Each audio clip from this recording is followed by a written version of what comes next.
All right, while we're bringing up the slides, just to introduce myself. So my name is Justin Stuckert. I'm the current chair of Mission United of Broward County here in South Florida.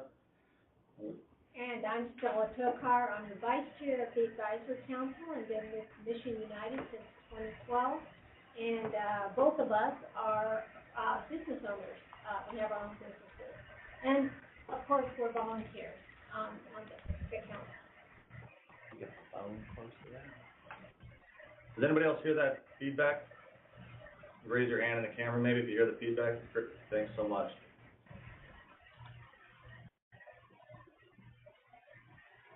Not us. All right, well, it's not me, so if I mute my microphone, it doesn't change. So. Dan Campbell. Jim? Oh. Down there somewhere. Somebody's got a microphone on. Maybe Dan Campbell. I don't know.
How about now? Now can you hear me? Hilarious. Yep. Yeah. Good. Oh, yeah. Bye, Dan. Good. All right, perfect. Thanks so much for that. If anybody has any hearing problems later on, just wave your arms like crazy and we'll know. Dan Campbell has been. Good.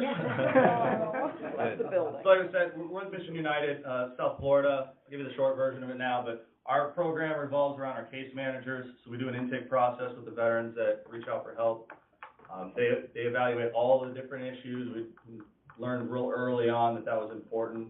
If they come in with a housing issue and they're about to get foreclosed on, obviously they have other issues going on, so us just putting them in another house isn't going to solve everything, and we end up seeing them again later. So we evaluate the entire person and really identify all of the issues, employment, mental health, whatever it may be, and try and serve all of them at the same time. So we've developed a very large network of service providers down here in South Florida. That's really the key to our success. So, you know, a lot of our partners, and I list some in one of my later slides, but, you know, including the VA, a lot of nonprofits, a lot of for-profit corporations, and, you know, a variety of other people here in our community. And then the community involvement has been just vital. We have typically at one of our advisory board meetings, which we hold monthly, we've got 40 to 60 people there, each representing a different organization right here in the county. So a lot of those are the big Fortune 500 corporations downtown, and then countless other nonprofits, government officials, Paul Russo from the VA system here in South Florida, and that's really been the key for us. We focus on 6 pillars, so you can see them on the slide there. Those are our areas that we specifically serve. Each one of those areas, we have a separate committee of professionals that focus just on that and trying to grow our services and our capabilities in that field. Next slide. So this is what we're going to talk about today. We took this information because this is what we, the CVEB members, said that we thought was most critical. This is based actually off the CVEB task force report that they were talking about earlier. It's also based off of a survey that I had sent out maybe a week or so ago. Thank you to all 5 or 6 of you that filled that out for me. Greatly appreciated. And then we do a lot of local focus groups with veterans from, 20 years old up through their 80s. And we get a lot of information from them, that things that we just wouldn't be thinking about otherwise, and lots of great input on what's going well, what's going not as well, and even input on other organizations. So we're going to talk about suicide prevention and what we've done to try to work towards serving that need, employment, which is a huge issue here in South Florida, homelessness, and then general outreach and awareness of our program, which again is one of our big challenges. And then some of the challenges and gaps that we've identified were, again, the outreach piece, the livable wage employment more than the unemployment sometimes. The need for volunteers, again, we're a nonprofit organization, so it's all volunteer run. It's maybe 3 or 4 staff total, so super important. And then partnering with other organizations and how we've done that. So next slide. Some of the guidelines, just keep us on as much on time as possible and cover as much as we can. We'd like for this to be a two-way conversation, so we'd love to hear from everybody else. Looks like we've got 150 plus people on the call right now, so we'd love to hear from as many of you as possible, but if you're going to comment or share a best practice or anything like that, please try to keep it short to the point. Try to stay on topic the best we can. Understand that we'd like to continue this conversation after this, so that we don't have to get everything in here if we can't, but it doesn't mean that we'll never talk about it. So if there's anything that we talk about or a best practice that you have, if you could please share that with Cajun so that he can get it out to the rest of us. Or if you have a challenge that you want just some third-party input on, you send all that through Cajun, then he can get it to us, and we can share some of the things that we've tried to work or didn't work in the past. I'd like to try and focus more on the positive things, the best practices, as opposed to complaining about things that aren't working the best that we can. And understand that what we're sharing from here is our opinion on what we believe has worked well for us here in our specific area. And like they were talking about earlier, each area is going to be very, very different. Our unemployment or underemployment issues here in South Florida, the cost of living here in South Florida is obviously going to be a little bit different than some of the rural areas further north. So we'll jump right into it. Next slide. So suicide prevention. This is what most of the slides are going to look like. I'm sorry they're not prettier. But so some of the things that we've done in the realm of suicide prevention is the building a sense of community. So we really believe that a lot of the veterans that are having these thoughts or are having challenges personally, when we get out of the military, again, myself included, we lose that sense of community, we lose that camaraderie, that family that we had, and we also lose our purpose. So when we were in, we were serving the country, we were defending our family and everybody in our community, and then when we get back, we lose a lot of that. So we do what we can here to try and build those things back up in the veteran population. Part of that sense of community is we try to get them as involved in everything as we can. So we do a lot of networking events down here. And it's not just networking events like CEOs to people looking for jobs, which we do those, but also just veterans networking. So we'll just host we'll buy you a drink night at one of the local establishments, alcoholic or non-alcoholic. And we just get all the vets out there. We get 40 vets sometimes there and just have them hang out with each other, which is a huge need for the veterans. And they seem to really, really like those, and a lot of positive stuff has come out of that. We also try to get vets involved with organizations. So we try to get them on as many of our boards as we can. We try to get them involved with some of our partner organizations. Just anything that we can do to get vets helping vets. I was active duty for 11 years. Most of that time I was an NCO. I was in charge of other soldiers, so my whole job for most of my career was just taking care of soldiers. And when I got out, I missed that a lot. So I very, very quickly got into an organization here at Mission United where I could continue to serve my comrades, take care of my brothers and sisters. And I went from helping soldiers to vets, real smooth transition. And again, it gave me that purpose and that sense of community that I need here. And then also social networking has been huge. So there's a group of us outside of Mission United started a Facebook group, as silly as it sounds, called the Veterans of South Florida. And now we're up to right around 2,000 veterans in that group, and they communicate daily. It costs nothing to set up. It took 4 people to start it about 3 years ago, and almost every day somebody's on there posting that they're looking for a job, they're looking for a mechanic, they need help putting up shutters, they need anything, and I'm broken down on the side of the highway, anything and everything. and these vets respond within minutes. And it gives them, again, that sense of purpose and that sense of community, and them, just vets taking care of vets like we're supposed to be doing, helping out our battle buddies. So that has been huge for that community. And the same thing, at 4 o'clock in the morning, there might be somebody that posts and says, hey, I just need to talk to somebody. And 80 people will start blowing up their phones. So it's been a very awesome immediate response tool that works real well down here, and to disseminate information like events and other things we have going on. So it would be interesting to hear how you are creating a sense of community for your veterans that you serve in your areas. Any best practices or, and I will have to add to this that for the woman veteran, this looks very different. That sense of community, we discovered a couple years ago, we went on a path. That whole year, we held focus groups, conversations, much like the presentation you heard on women veterans today. The same course of action was done locally here in South Florida. And so we compared our findings to the state findings through a survey, and then also with the national findings. And the top 5 needs for women veterans that I want to share with you as we move into this discussion about sense of community was, number 1 was invisibility. They felt like there was nowhere to connect. They felt disjointed. The second thing was they felt like they were falling through the cracks. They needed a network, and they really didn't understand their benefits and their service programs. Not that they were ignorant or stupid about it, it's just that they weren't informed, and they didn't know where to go and how to go about taking advantage of those things. So they felt like they were falling through the cracks, which was evident in the presentation on women veterans in healthcare today.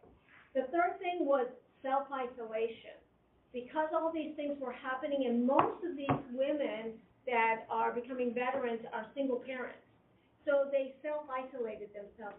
They just felt like there was nowhere to go, and so they kind of gave up. The fourth thing was unemployment. Unemployment for women veterans is twice the amount than the male. And then some of them, the final result was homelessness. And again, many of the homeless women veterans are moms, and they have children. So those were the top 5 needs. So when we're talking about building a sense of community for your veterans, what are some of the things that are working for you, and have you separated an outreach to the women veteran community, and how does that look for you? Mute.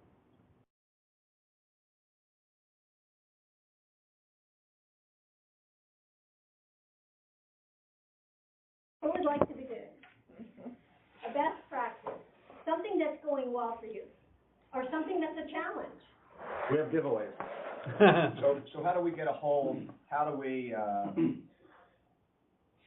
communicate, get a hold of the veterans that aren't necessary? And I know your Facebook page is outstanding, and I'm new to the area, so it's something that I'm leaning on as someone who's come here from Pittsburgh and is now the outreach coordinator in West Palm Beach and knows nothing about West Palm Beach or where the veterans are. So how do we get a hold of those veterans that aren't necessarily utilizing social media? Even though it's hard to believe, but believe it or not, there are veterans, even veterans in my generation, in your generation, which is the same, that aren't utilizing social media. Yeah. How do we find those veterans? Because we all know they're out there. Yeah, so how are the Veterans Engagement Boards throughout the Southeast reaching out or doing outreach to figure out where those veterans are that we are not contacting through other means, whether that means is seeking their care at VA medical facilities or utilizing social media? How are you reaching out to that population that otherwise would not be contacted? Anybody? One thing I'd like to throw out there, KG, is the local media.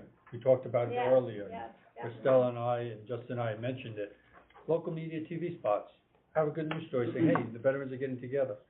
See if that happens. Newspapers. See if newspapers will react to it as an option. Or go to the medical center, or Paul, you could support me on this one too. Go to the medical center and just put up like an advertisement, or a board meeting, or at the regional office or the VBA office. Say, hey, we're going to get together. Join the CVEB. And then, of course, the last one is at the open sessions. So Have an open session, have booths and everything, make it a big event, and have everyone come in there. Talk about education benefits. Have a booth, a special ed just for education, because so many of our veterans who've earned their education benefits aren't using them, and they could be handed down to their family members. What a benefit. Comcast, everybody has Comcast. Yeah. They do those public service Yeah. announcements, PSAs. for free. I mean, why can't, if you're gonna have like South Florida Veterans, the Facebook, or you're gonna have an event, somebody reach out to, Comcast and say, hey, do you guys mind doing a public service event in the Fort Lauderdale, Broward County area? I mean, they just send out send it, like at midnight when you think everybody's up, or like in the afternoon.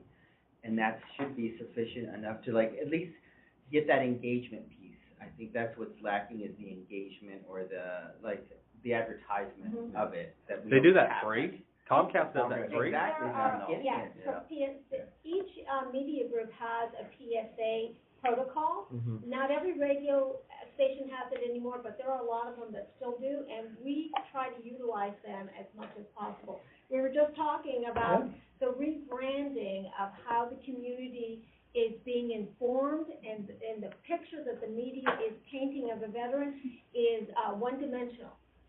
The veteran is multi-dimensional. There are different, transition is transition, but there are different faces to the veteran's, demeanor and who they are. And our PR we need to use that same media source and kind of reverse it and take active role in getting the message out there and rebrand what a veteran looks like, and make sure that we show all sides of a veteran's life. Wanna talk that? No, Hey, I have a whole other slide for that.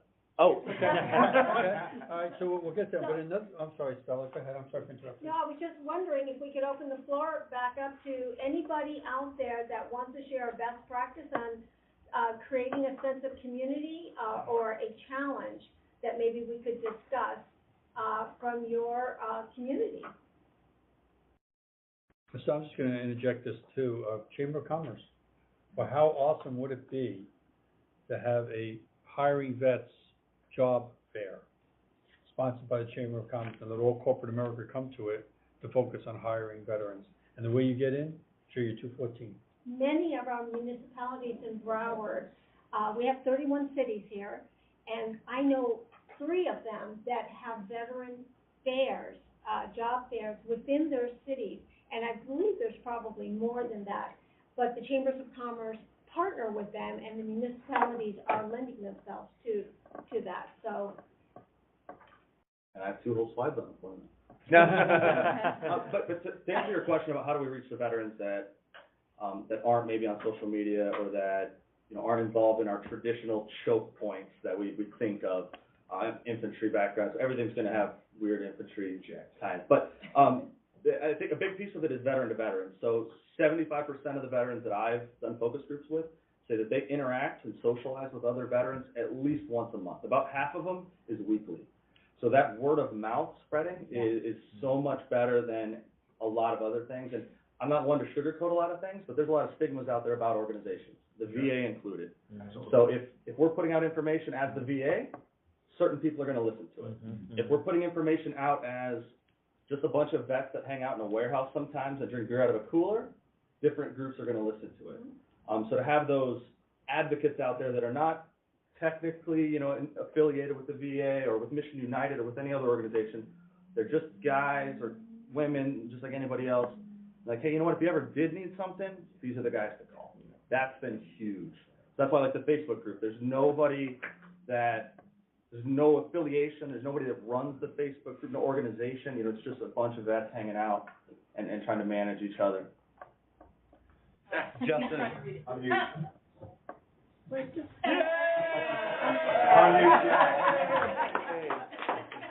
Hi, Justin and Stella, this is Joe up in Jacksonville. Good to see you this morning. We have a couple of best practices that folks want to share, but before I pass it on to her, I want to tell you that in my numerous visits down to Fort Lauderdale, hey, Ryan, one of the best practices that you're not sharing is what your group does. The United Way and the Mission United down there markets to the community from all 4 corners of your county. In poor neighborhoods, rich neighborhoods, at job fairs, at elementary schools.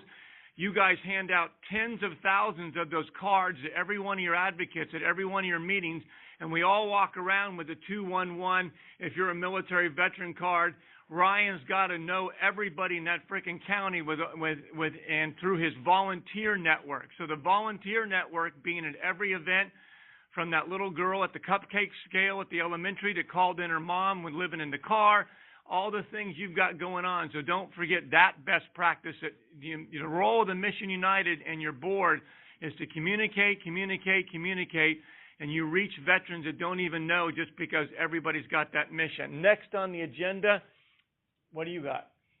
So I'm Helena Hughes, the Horror Veterans Network, Jacksonville, Florida. For the last 2 years, we host events every single month for women veterans. Every single month, we deal with having a set number of women veterans who actually register for the event, but having a very small percentage of those women veterans actually attend. At the start of this year, we began sending out emails. Why are you not attending the events after you signed up? What's taking place? Because they're women veterans, we just can't assume that it's a lack of responsibility. There's typically something that is the driving factor behind women veterans not attending these events. And what we find out the biggest factor is depression. And of your top 5, I can't remember your first name, Stella, your top 5, I didn't hear you mention depression or the military sexual trauma and the suicide rate that is plaguing the women veteran community right now. Depression is really the major factor to why these women veterans aren't signing up. The day they sign up, they have every intention of attending, but then when we actually hold the event, they don't attend. We're muting. You're absolutely right. And in number 3, the self-isolation, that's where the depression sets in. And there is a myriad of things that go along with that self-isolation. But I have a question for you. When you began, how long have you been doing these events for women, and where did you start in finding the women to invite? So our first event was hosted in December of 2016, and we did an open community holiday social geared specifically towards women veterans and their children, because that hadn't been done in the area. From there, starting January 2017, we hosted an event every single month. And the reason we did that was because at the beginning of January, we had a woman veteran in the Fort Lauderdale area who murdered her 10-year-old daughter and then committed suicide. And we said to ourselves as an organization, the reason why events like that take place is because there really is no place for women veterans to gather and talk. Our male veterans gather every week. They get together for coffee, they swap battle stories, they pat each other on the back, but women veterans don't do that, which is why they self-isolate, which is why they have depression. But getting them to now attend these events, they don't feel welcome at a lot of the events that we hold for veterans. So I have to get out there and be the encourager to women veterans and say, forget about your military experience, let that go. The veteran community is not your military branch. Get out there, attend these events. One of the biggest events for us, we toured our most people last year from the Southern Women's Show. So that's one of the events we're doing this year. Again, it's in October in the Jacksonville area, and we're also signed up to do the event in North Carolina. Because guess what? Women veterans will go to baseball events, they'll go to football events, they'll go to Southern Women's Shows, but they won't come to veteran events. Hey, Stella, Shelby Decker in your neck of the woods, I know she's on your Women's Veterans Committee.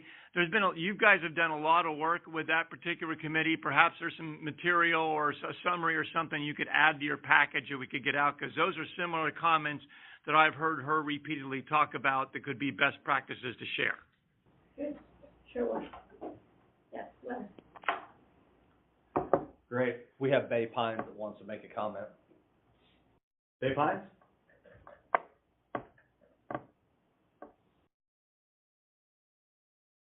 Going once? Are they muted? Twice? They probably are. That's a VTEL if you can check that out. Turn off your mute if you need to make a comment. All right, Bay Pines, we'll come back to you. Another point, just more specifically talking about the women veterans. I have always been historically, as Mission United, we've talked about doing a women-specific veteran committee and doing specifically women events and all of those things. I have traditionally been against it.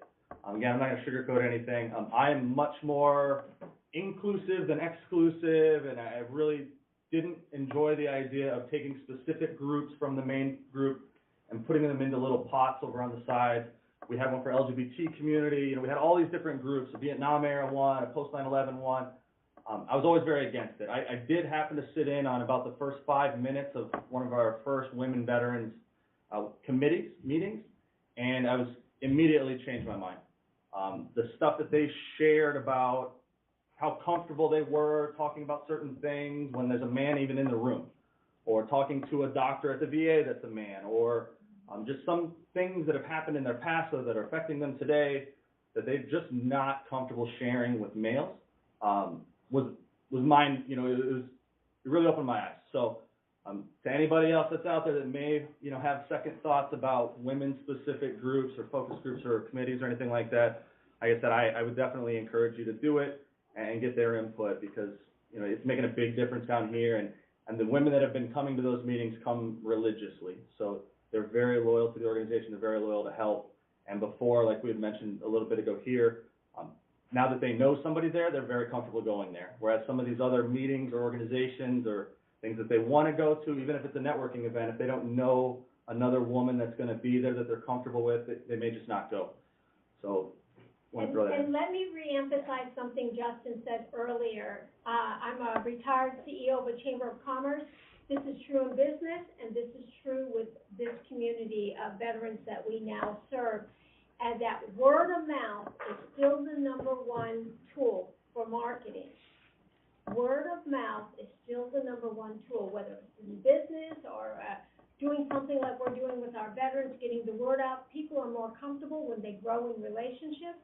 And so word of mouth, whatever experience, and that could be negative as well. We have to keep that in mind, that anything that we're doing to service our veteran community by word of mouth will be spread, and people will respect and respond to that relationship more than anything else we do in advertising.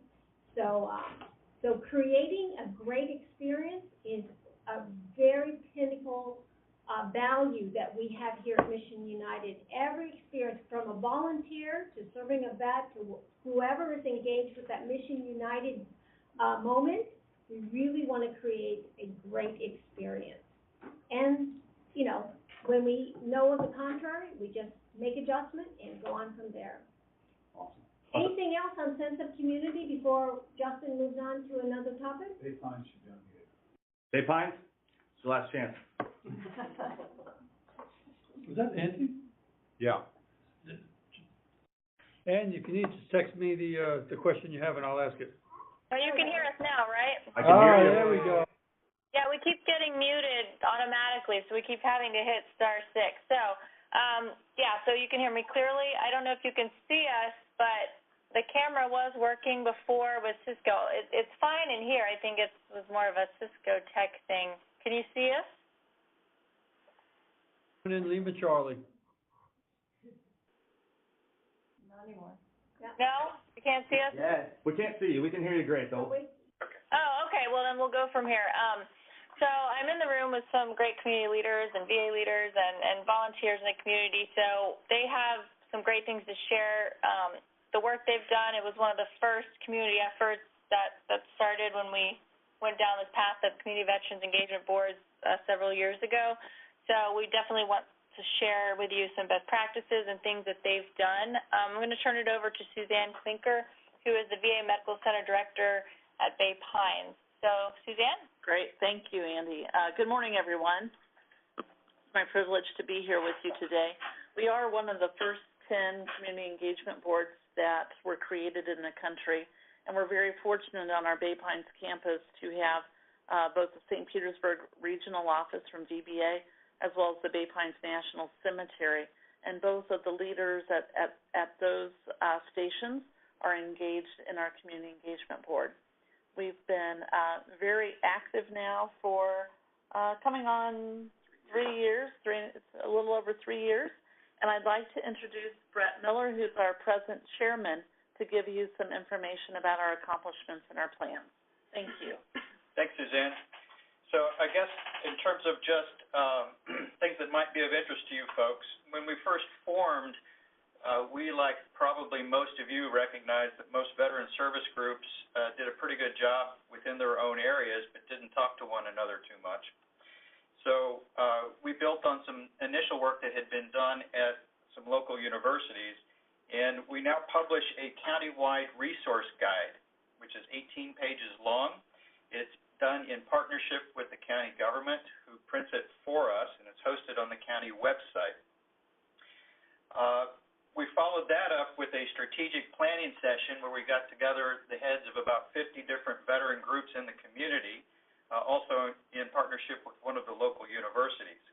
There were a couple of ideas that came out of that we were able to implement. One was a veteran resource card, a handy small card that we distribute to all law enforcement personnel in the county. We work with the local police union to put that together and to facilitate its distribution. The other thing that came out of that strategic planning session was the need for a medical legal partnership. So we have a pro bono legal service here in the Tampa Bay area that is partnering with the medical center a couple of days a week now here at the medical center, where we have lawyers on site to work with veterans who are here at the medical center. Finally, with the printing of the most recent VA welcome guide, which is a fabulous document, you'll notice that there are about 6 different service areas that are focused or highlighted in that welcome guide. We have structured our board so that we have representation from each of those 6 areas with the addition of legal services and community and government affairs, so that we have at least a couple of representatives from service groups in the community representing each of those service areas. As an extension of that, we've created what we call the Community Partners Program, where each board member is authorized to create their own task force of service groups in the community, also focusing on those areas as a way of creating an extended network of groups extending out from the board. You'll notice in all of that our board is not set up to provide actual services to veterans. Our purpose is to basically act as a coordinating body for other veteran groups in the community. And finally, let me say that we are very fortunate, and it's been an integral part of our success, to work very closely with the Medical Center and the Benefits Administration. We have a regional office here locally, and could not have accomplished what we had without a very good working relationship with Ms. Klinker and the rest of the staff here. Congratulations. Thanks. Great, thank you, guys. All right. There being nobody else waving hands or papers at the screen, we're going to move on with the rest of the suicide prevention slide. So the other big thing that we do is we train our volunteers and the staff that we have, so our case managers, to ask those hard questions. Obviously, that's something that we all talk about in every organization when we talk about suicide prevention, but when we started incorporating the volunteers and the veterans that are helping veterans, that really seems to have made a difference. It seems to have made an impact, and we get a lot more stories of that. You know what, he kept talking about how he was down, and I just asked him, hey man, are you thinking about hurting yourself? And he said, actually, you know what, I am. I think I've had some weird thoughts, I don't understand it, and we've been able to identify some cases where we could get them the assistance before they maybe, would have asked, or anybody would have caught it. So that's super important. Also, psycharmor.org we've been using down here to help train some of our volunteers and staff. Coincidentally, some of their sponsors are the Bob Woodruff Foundation, the National Veterans Intermediary, and the Wounded Warrior Project. Some of those we've heard about, or we've heard from earlier today. Comcast. And Comcast is a big one. And then, like I said, we try to give them purpose. We try to give them something to do, some way to help others. We try to get them involved, like, so with helping other vets. We have a good mentorship program down here, so we're tweaking it a little bit right now, but the more of those Vietnam-era veterans that, are retired and sitting home by themselves for weeks at a time that we can get involved with mentoring some of these young guys that are just coming out in a variety of different things, it gives everybody a battle buddy again and a sense of purpose. Can you advance this slide? Somebody? It's on Cajun. It's on Cajun. All right, well, we'll go to the next slide. So now I want to talk a little bit about immediate employment needs. So I say that when it comes to employment, we have an employment committee. We have, employment is one of the focuses of most the veteran organizations that were on these surveys. I see employment as a two-piece thing. So there's immediate employment, which, the guy needs a job yesterday because he can't pay his rent tomorrow. And that's what we're gonna talk about on this slide. The next one is underemployment. So he already has a job, but he still can't afford to pay his bills or live the way that he needs to, depending on where he's at. So with immediate employment, some of the things that we've done is we have a strong partnership with our state and county employment services. So down here it's called Career Source. In some other areas it's also called Career Source, other places Workforce Development or any number of other things. The relationship with them has been super important to us because they have a huge list of jobs that they need filled yesterday. They're not all skilled labor jobs, they're not all livable wage jobs, but they are at least income, and they're a great Band-Aid. Sometimes they're great careers for some of these vets, so we use them very thoroughly. They also have a lot of state funding to do resume writing and interview skills and a lot of the soft skills training that have been super important to us. We started to maintain a list of veteran-friendly, high-quantity employers. So employers that have thousands of employees and always have hundreds of vacancies, but they have a focus on veterans. So they advertise even that, hey, we want to hire veterans. We try to maintain a good relationship with them because, again, if somebody's in a more urgent need for employment, we can refer over to them. We do absolutely maintain a presence at almost all of the job fairs. There's down here, there's one at least once a week, if not more often, but we try to get to as many of those as we can to engage some of those veterans and share things with them. And then we have a program called Employer Partners. So basically what this is a company that has agreed that if we send them an applicant that meets the qualifications for a vacancy that they have, they're going to at least interview that applicant. So we signed a memorandum of understanding with them. We'll talk about those a little bit later, but these people, like I said, they're going to interview everybody that we send them that qualifies for a vacancy that they have, and that's been a really big deal. I've met very few people that apply online and actually get jobs today in 2018, so this is at least a foot in the door, at least somebody's going to talk to them, and that seems to have been helping. Some of the areas where we haven't been, or in the past, that we identified as weaker areas, and now we've fixed. A big one very early on was we were not screening these veterans as well as we should have been, or as well as we could have, I guess. So as veterans would come in looking for work, whatever quantity that was, we were sending them as a referral to these employer partners that we had, and we burned some bridges. So it turned out the employee didn't have any interviewing skills whatsoever. They didn't know how to dress for an interview.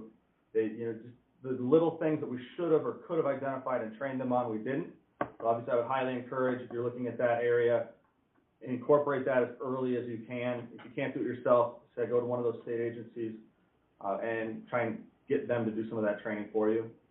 The handoff process and everything that we do, again, because we don't provide most services, we do a lot of referrals and partnering. That handoff process was not as pretty in the beginning as it is today. So it's super important because we became known in the community. We got some negative feedback. There was a stigma that all we do is vets call us, we just pass them off to somebody else. That hurt us a lot. So, we've fixed a lot of that. We have a much better follow-up process. A lot of times we'll try and physically walk people in to hand them off, or at least while I've got the veteran in front of us, we'll call that other agency, hey, I'm sending John over. This is John. John, say hi. John, you're going to go talk to Mary. She's on the phone. She understands you're coming. And that's helped a lot of the situations out. Also the livable wage. So South Florida is a little unique in that our cost of living is one of the highest in the country in comparison to our median wages. So the livable wage piece has become very, very important. There's a lot of jobs down here for minimum wage, but you can't even pay rent on minimum wage, let alone food and take care of your family and all of those things. So finding those livable wage jobs has been a big challenge, but it's a much larger focus of what we have going on now. And lastly, the flash to bang. So the time from when we initially talk to this veteran until the time that we actually get them to talk to an employer used to be a lot longer than it is today. And that's vital, again, because these immediate employment needs, they need a job yesterday. So now we get them, sometimes while we're sitting down with them, we'll get them connected to an employer, a group of employers, or it's a staffing agency or something like that right away. Did anybody else out in the community have any feedback specifically on immediate employment challenges or best practices? This is Jacksonville again. Real quick, we have the founder and co-cohabitator of a employment project with the city government we'd like to share with you. I'm going to introduce General Mike Fleming. Joe, thanks. In Jacksonville, we have something called the Jacksonville Military Veterans Coalition. Cajun actually attended one of our quarterly meetings, but we have over 450 companies that are part of that. I was with Deutsche Bank. We had something called Veterans on Wall Street, but we want to do something locally. And so we're in partnership with the city of Jacksonville. We have over 450 companies that are part of that have committed to hiring veterans. And it's a relatively straightforward process. We have some transition information. We have a number of things, but we found that the challenge for veterans was not that they didn't have enough information, they didn't have enough focused information. So we in Jacksonville want to do something specifically to draw veterans to come here to Jacksonville. So we have the Jacksonville Military Veterans Coalition, and we also have a kind of a sister website, the Northeast Florida Military Veteran College Network, to try to get veterans and families to come to get higher education in Jacksonville. And we're very willing to share all that information with anyone else. Yeah, General, for the organization that is out there that wants to take a first step in moving towards building a network like this, or maybe it's just started, what would be one word of advice that you would give them to go about that? I'd say get in contact with us. Yes. And we can, Ken Johnson, who's with the city of Jacksonville, is our partner, and we can take people through. I can send us to Cajun a information paper with the contact information and move that. We can, it's really, other cities can do it. It's almost, we've done the majority of the work and framed it out. The main thing is we're just to recruit local companies to be part of the coalition. It doesn't cost anything. Just need an entity that's going to be there forever to sponsor the website. We didn't want to have it sponsored by I was with Deutsche Bank at the time. I know eventually we'd all leave our jobs, so that's why we partnered with the city of Jacksonville for the employment website and the Jobs Coalition, and on the Veteran College Network, we've partnered with the Chamber of Commerce. So both of those entities are going to be there for a long time. And then to your point, Stella, word of mouth has been very effective as well. The companies start talking, employees start talking, and Justin, at your vet gatherings, the vets start talking about it as well. Yep, those are all great points. Thank you. And all right, so we will move on to anybody else? Nobody's waving arms? Great, we'll go on to the next slide. So I want to talk a little bit about the underemployment issue. So this is the veteran that has a job already and is putting nothing into savings. You know, they're a flat tire away from an emergency. So they need better employment, a lot of unique challenges to these vets because they can't go to career fairs because they have a job 9 to 5, and all the career fairs are Tuesday at 10:30 in the morning. Obviously, they can't ask off for to go there. They can't go to a lot of networking events because, again, it's either during work hours or it's immediate after work, and they can't afford childcare and those things. So this is a very large group that is not very well represented. They don't show up in unemployment rates, and getting them employed doesn't benefit a state agency that gets rated based off of employing the unemployed. So it's been a big challenge, but it's something that we really focus a lot of attention on. So we do a lot of networking events. We do them off hours. Some of my favorite networking events, specifically in this field, are that we'll invite maybe 10 CEOs or HR managers from large companies, and we'll invite 10 to 15 veterans that we know have gone through the soft skills training, that have done the resume writing, that they know their elevator pitch, they have all of that. And we'll do an event, usually hosted by one of those 10 companies, and it's nothing more than just wine and crackers. And we might have a guest speaker come talk for like 15 minutes about something, maybe a veteran that they've hired that's been very successful. But the next about 2 hours is just mingling and networking. And those events have been extremely, extremely productive.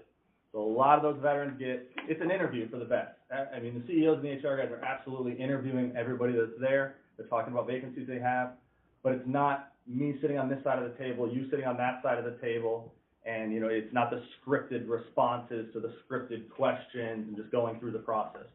So it's been phenomenal. I've personally hired people through those programs because you really get to know the employee or the potential employee, the veteran, and they really get to know a little bit about the culture of the company. So those have been awesome. We also do a lot of soft skills training. We don't typically provide the training, so we partner up with other organizations here in the community that already provide those. and we'll facilitate or we'll co-host or anything like that. A lot of our large corporations have training programs like that, and they love to give that to veterans. So we'll do that, again, off hours, which not as many people care for, but it's what the veterans need that are in this situation. And then back to our mentoring program, we have specific mentors just for employment and just for, we call them success coaches. So typically they are some of those business leaders here in our community, HR professionals, anything like that, and they'll mentor these veterans on the soft skills stuff, on the resume writing, on networking into the right business, and they take it as a personal responsibility or a personal success/failure on whether or not that veteran gets hired. So of course that veteran gets hired somewhere. One of our more recent explorations has been into industry associations. So South Florida, one of our biggest industries down here, the two biggest really is the marine industry, so we're the yacht capital of the world, and the tourism industry. So the Marine Industry Association of South Florida is a group, an association of all of the different marine companies that are down here. Turns out they have an employment committee specifically to help find and people, ways that the marine industry can market their jobs out to the community. So when we came in and said that, hey, we want to do that for veterans, on the other side, they went nuts and they ate it up. So now they sit on our committees, we sit on their committees. We are actually doing a veteran-specific marine industry job fair in August. And then we're talking to the Aviation Association, the tourism board, about these same things. So that looks like it's going to be very productive. And again, a lot of these are skilled trades, and a lot of these are skills that a lot of our veterans have.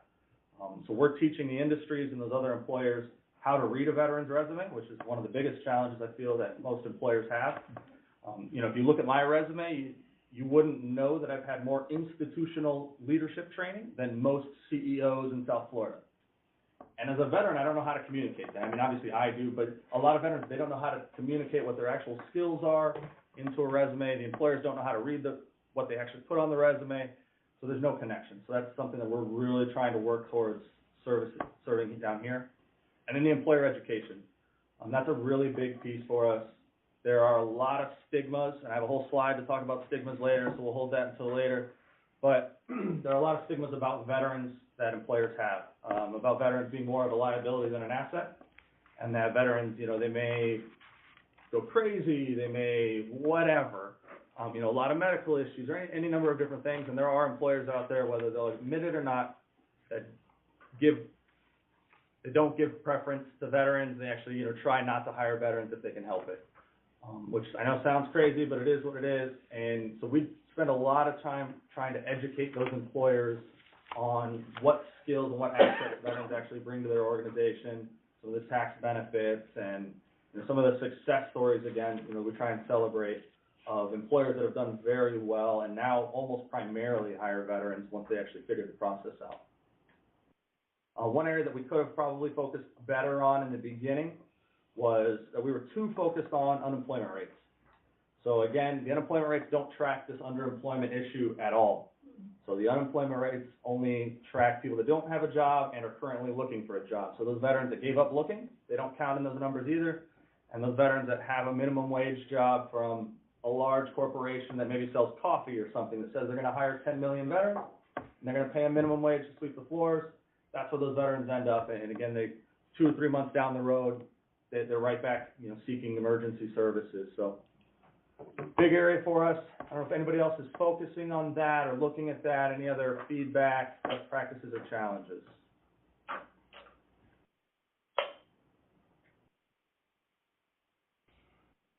All right, then we'll move right along. Well, I'm curious, has anybody, separated the unemployment from the underemployment, in your veteran community? Yes, I see some heads saying yes. So what have you found? Is one, more of a challenge than another, or are you well managing both areas? If you are well managing, how are you doing that? What would be a best practice that you could share with someone who is just getting started in this or hasn't separated? How would they go about that? Any comments? Anything to share? I saw you nod your head. There's cameras in those rooms. Well, I am happy things are going so well for you. So, All right. well, we can always come back to a comment if I see How you doing? Can you hear me? This is Brian Bilski from I'm in Jacksonville, but I'm actually from Orlando, and we have the same challenge with underemployment. Actually, in my real job, I actually work for Military One Source, so we support all active duty National Guard and Reserve service members in the state of Florida.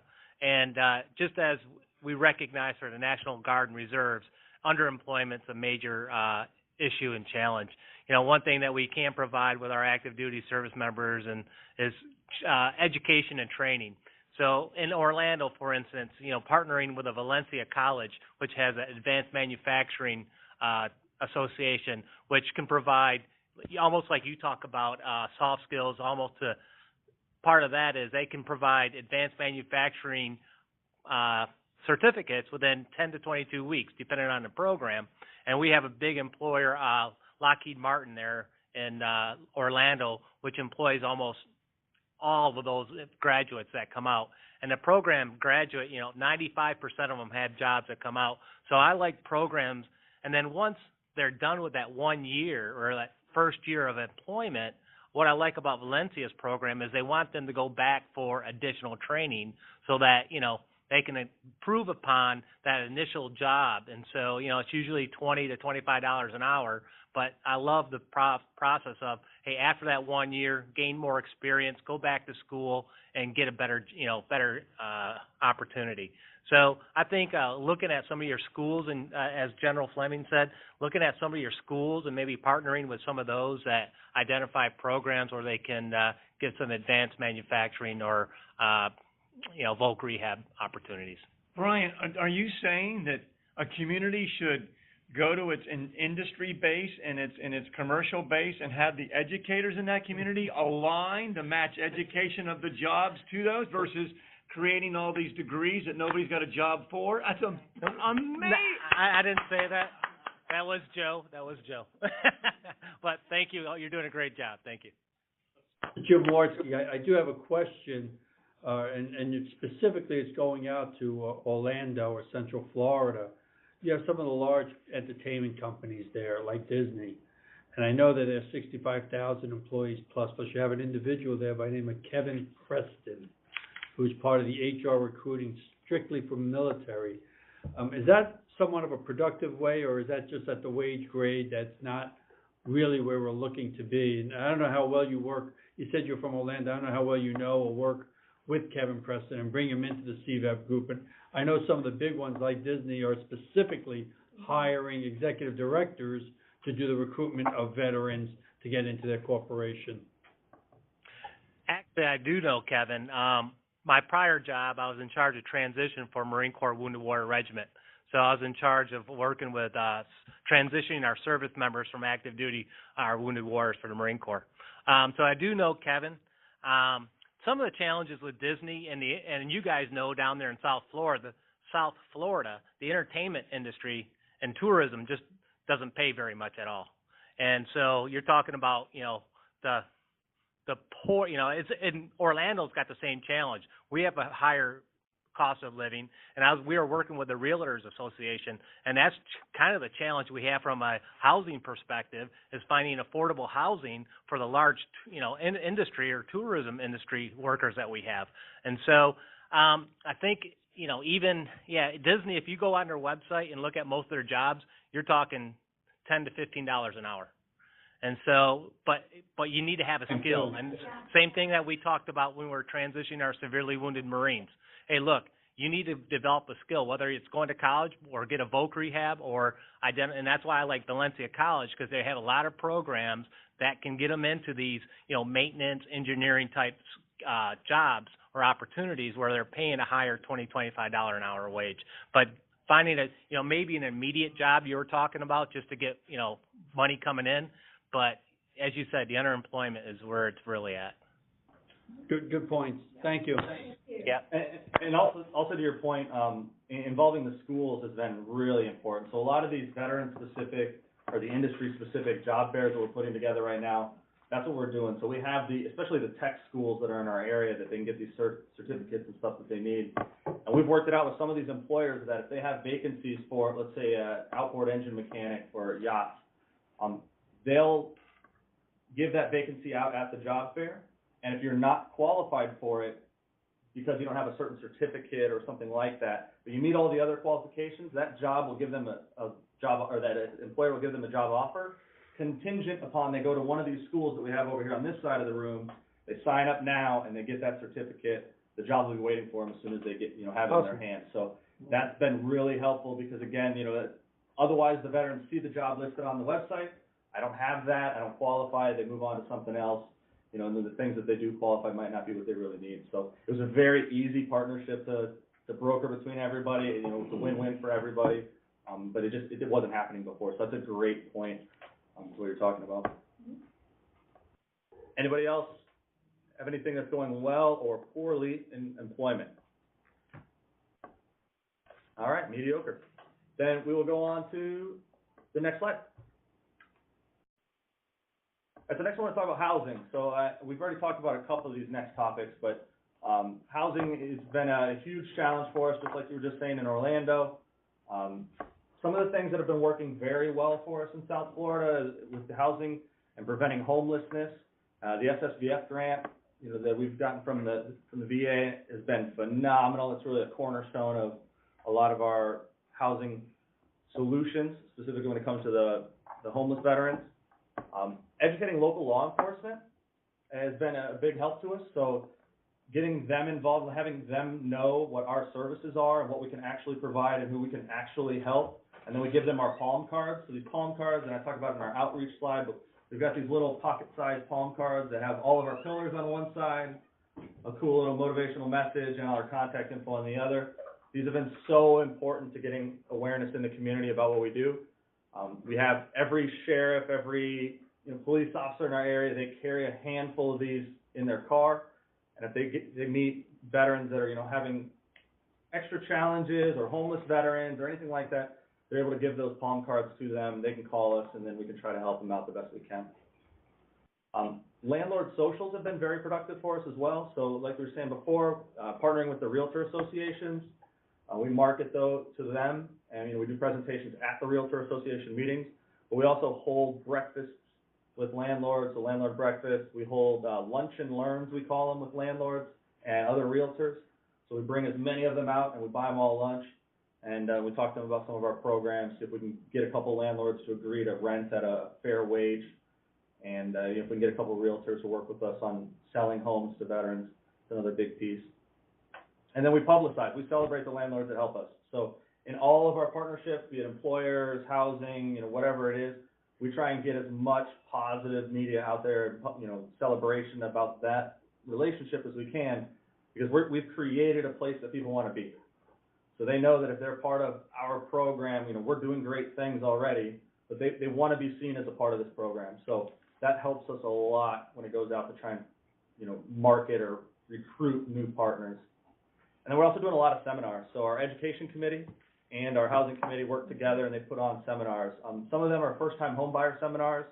Some of them are credit building seminars to help them get to the first-time home buying seminars.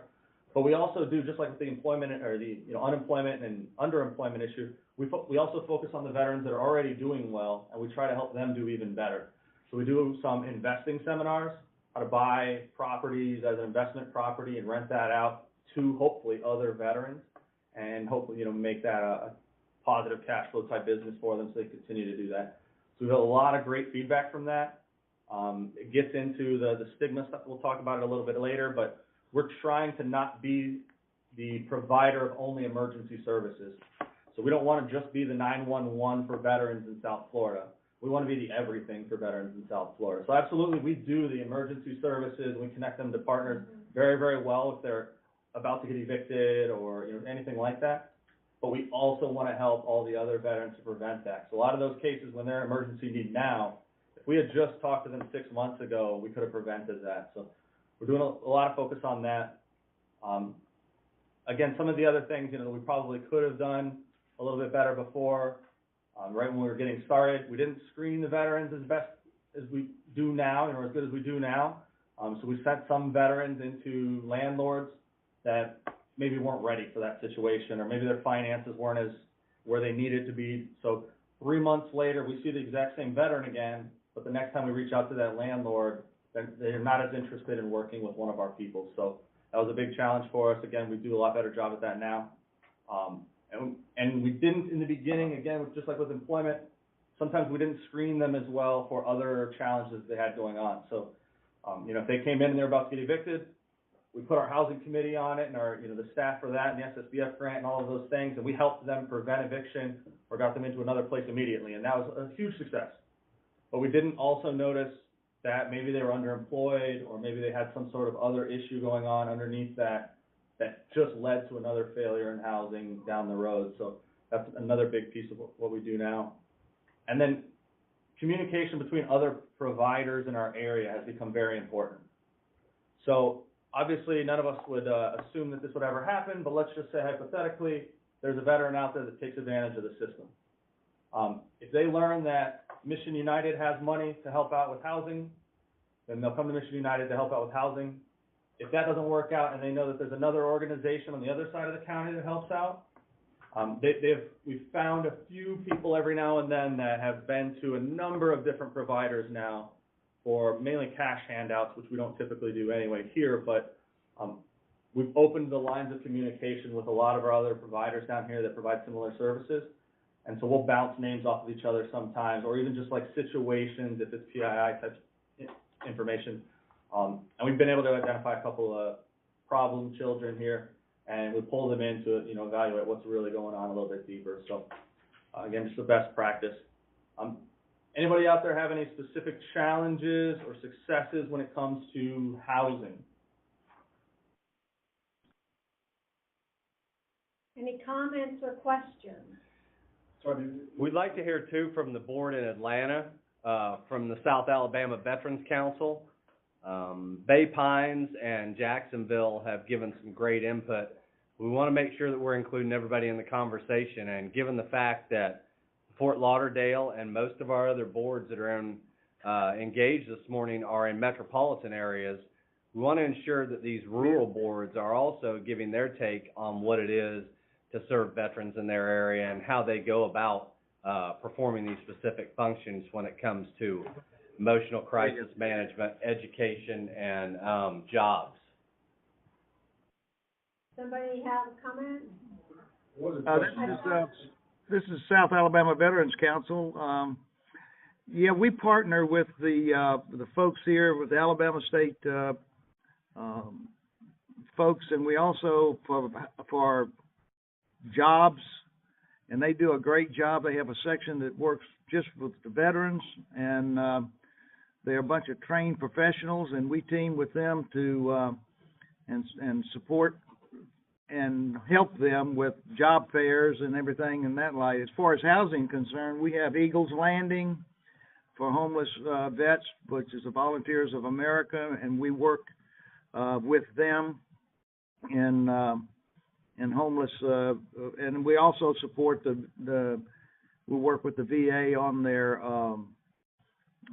program for what is it for where they get homeless vets into the homes, and so we work with a number of organizations that are existing within the community to work the issues on housing and unemployment and such.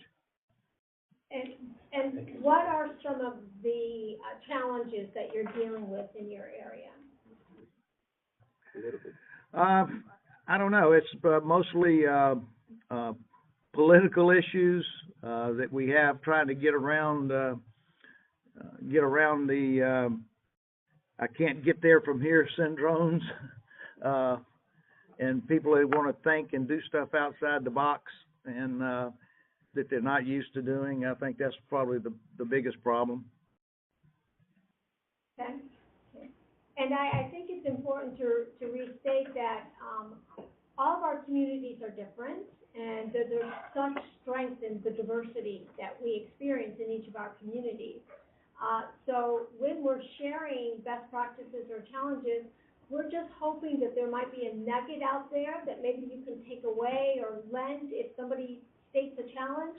And if you have something you think might lend to them, to try for that, to rectify that challenge, or, you know, some idea, then we welcome those types of comments as well.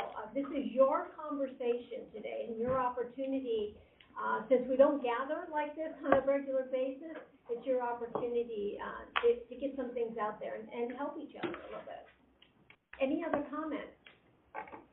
There's a question in the chat. I'm not sure if it's related to this topic. They're asking how you keep negative and unwanted comments off the Facebook page. So there's a question in the chat, talking about earlier when we talked about Facebook groups, and says, how do you keep unwanted messages and negative messages off of a Facebook page? So the one that I manage, we've had 14 admins on it. Again, it's right around 2,000 veterans. So we're very diligent about maintaining that as a professional environment and keeping things that are on topic only to the page. Now, our page specifically, only veterans can see it. So it is a very safe environment, so we can share a lot of things that, you know, we wouldn't obviously share on some other pages. Good point. But we keep the garbage and the jokes and stuff to as little as possible, and then the negative stuff, you know, we handle right away and move it to the side. So, all right, so we've got about 20 minutes left. We will continue to move right along. We'll go on to the next slide. All right, so now we're talking about outreach. A lot of different CVEB members expressed outreach or awareness as one of their bigger challenges and an important piece that they wanted to focus on. So some of the things we've done down here for outreach that have been working very well. One, we're a program of the United Way. That's a fairly popular organization people have at least heard of, so that gives us a lot of credibility, as opposed to some of the smaller organizations that we have here in our community. It's a little bit harder for them to get into some doors. Our advisory board has been just crucial to this piece. So I talk a little bit later about volunteers. I think it's the next slide, and boards, and how we kind of target who we recruit to be on that board. But, you know, we bring in a lot of people that have already a huge public outreach themselves, and once we get them bought off on the program, then obviously they're going to go and share that with their community, and that helps a lot. That feeds right into the community partners. Same thing, we get them involved with our boards as early as we can, and we share their information, they share our information, and that works really well. The VA actually, so having close ties with the VA has been one of the bigger outreach methods that we've had that's been more successful. So a lot of our events that we do and a lot of our seminars that we teach, we do surveys. You know, how did you hear about this? Where did you first find out about this program? A huge percentage of that is through the VA. So we do a lot of flyers at the VA. We work very closely with the Public Affairs Office. Some doctors at the VA actually carry some of our flyers, and they have our information, and social workers, all of those things, because, you know, they too have gaps sometimes, or areas that they can't work on specifically, and maybe a local organization can do something a little bit quicker for them. I talked already about the palm cards. They're absolutely essential. Shoot me an email, I'll send you a copy of one, or Cajun maybe has one, I'll give them one. Those have worked out really, really well. The Mission United, just to the south of us, down in Miami-Dade, they have a program called Warrior Wednesday, and that has also been a very cool program in the community. So they do basically a seminar. They change the topic every month, so one Wednesday a month on average. They have a panel of speakers, typically it's veterans, talking about whatever the topic is. So it could be, you know, veteran business owners, or it could be just about anything you can think of, women veterans, you know, all the different topics. And they'll get 80 to 100 people to attend these events regularly. Really cool open dialogue. They record it, they stream it. Very neat events, very little overhead involved, but it really gets the community involved and spreads the awareness of their organization. Now, some of the things that we could have done, hindsight, a little better in the beginning. When we started, we tried to be the collection point or the calendar for everything veteran within driving range of where we are. Turns out when we publicize an event, people believe that it's our event, and if that event doesn't turn out amazing, our organization is represented poorly. So we've done a lot better job at vetting some of the organizations that we publicize events for. We don't necessarily push out everything, but we try to partner on as many of the ones that we know are legitimate as we can. In the beginning, we didn't do as much celebration of successes. We didn't talk as much about the stories that we had and all the veterans that we were helping and had gone on to do amazing things. We just continued to try and help other veterans. But that is very, very important in the community for them to see exactly what we're doing. Because they see that our 6 pillars, and they know that we have services, and we get grants, and we do all this amazing things on paper. But once they actually hear the story about John and how we got him out of living in his truck with his kids to a house and a job at UPS and going on to do phenomenal things, that has been a very big push for our community and has really helped publicize what we do to spread the awareness. And then also misinformation in the community. So double-edged sword. A lot of people in our community know about Mission United, and a lot of people know about some of the things that we do. But even more people believe that they know what Mission United does, and they're happy to share that information with the community. So we learned about this pretty quickly through when we started doing some of these focus groups, and we asked people, hey, do you know what Mission United does? Can you explain it to me? And a lot of the people believe that Mission United has some sort of magical pot of money, and if veterans come and they need anything, we'll just give them cash and to pay for whatever that may be. Now, obviously, nobody can afford to do that, and we don't have that pool of money, so when the veterans finally do hear about that and they come to Mission United and say, hey, I can't pay my electric bill this month because I leased a new car and I didn't plan for the payments to come out this month, or whatever it is, and we don't give them money to pay for that, now all of a sudden we're not taking care of vets, and we're not serving the community, and then it gives a lot of bad impression in the community. So that misinformation has been a big piece. Again, that's why part of why we did the palm cards. We've done talking points flyers that we give to a lot of our volunteers so that they can accurately represent what we're doing in the community and what services we actually offer. So we encourage people that if they don't know exactly what it is because they're maybe not daily involved, then try and send them to the website, try and send them to one of us that is actively involved, just network them to one of the board members. And that seems to be working really well. And I'll add to that I had the privilege of being one of the founding co-chairs for our outreach effort for Mission United. We started all the other pillars first, and then we started, after we established the framework of what Mission United needed to be in service to our veteran community, then we started an outreach effort because we needed that branded message and that infrastructure first to support the intake as well as the message. The brand had to be established. And so I would encourage you, as you take a look at your organization, because we're all at different maturation points on what we do, to really establish that infrastructure and make sure that your brand is solid. You know exactly that doesn't mean it's not going to change, and it should change, and it should grow, and it should morph as you make assessment and as you grow your organization or as it needs assessment. But that will be driven by the intake of information from your veterans. And so be very intentional about what you're doing when it comes to outreach. And we learned a lot of great lessons and a lot of tough lessons along the way. So now we're in the process, 5 years in, of expanding, not rebranding, but expanding our brand because we are so well known for our crisis intervention to veterans that we want to expand that brand to include all veterans and a more holistic approach to who the veteran community is here in Broward County. And I'm going to leave you, before we go to comments, I wrote down something that Linda Davis said in her presentation. She said, what we can't buy is engagement and outreach. That's inclusive of outreach and what that brand looks like. And she said, we can't buy that. It has to be created. It has to be experienced. So with that said, we'll open up the comments, challenges, best practices when it comes to your outreach. And what I'm going to do for you guys, instead of, we've got 10 minutes left, so I've got about 3 slides I want to get through. If anybody has anything that they want to bring up, you're more than welcome to, but we'll stop forcing people to speak until the end. So we'll get through these last 3 slides, try to do that in 10 minutes. Like I said, if you do have something that's pertinent to this specific topic that you don't want to wait till the end, please act funny in front of your camera and we will Make sure you wave. chime you in. Justin, can I add? Of course. I'd like to point out that it's important to always think about meeting the veteran where they are. I think a lot of organizations are afraid to enter certain spaces because maybe it's unfamiliar to them, or they don't want to be perceived as supporting that type of behavior, whether it's a rehabilitation center or a bar. Sometimes that's where your veteran clients might be, and you might have to explore promoting your resources within those spaces.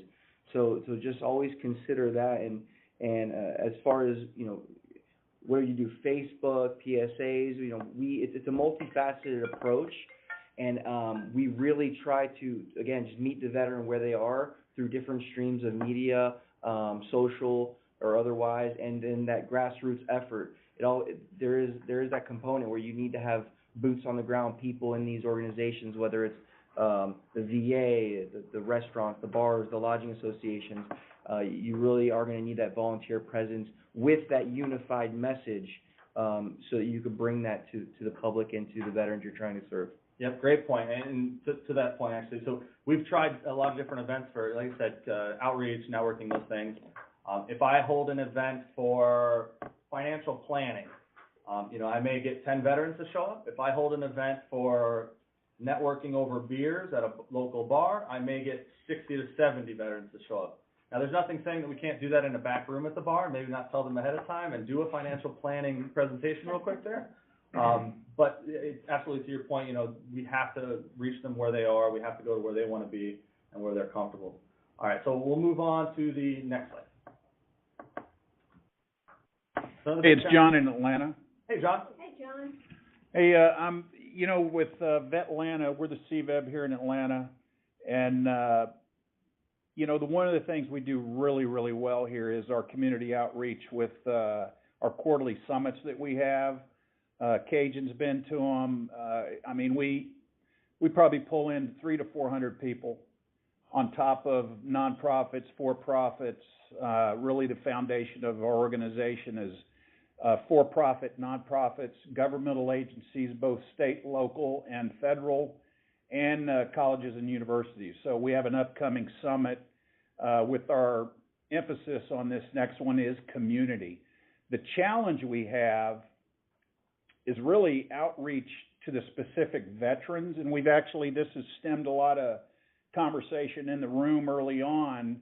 I actually got goosebumps when the lady from Purdue started talking, because data is it's like food. You got to have it. So trust me, we're going to be cutting into that data and slicing and dicing some numbers.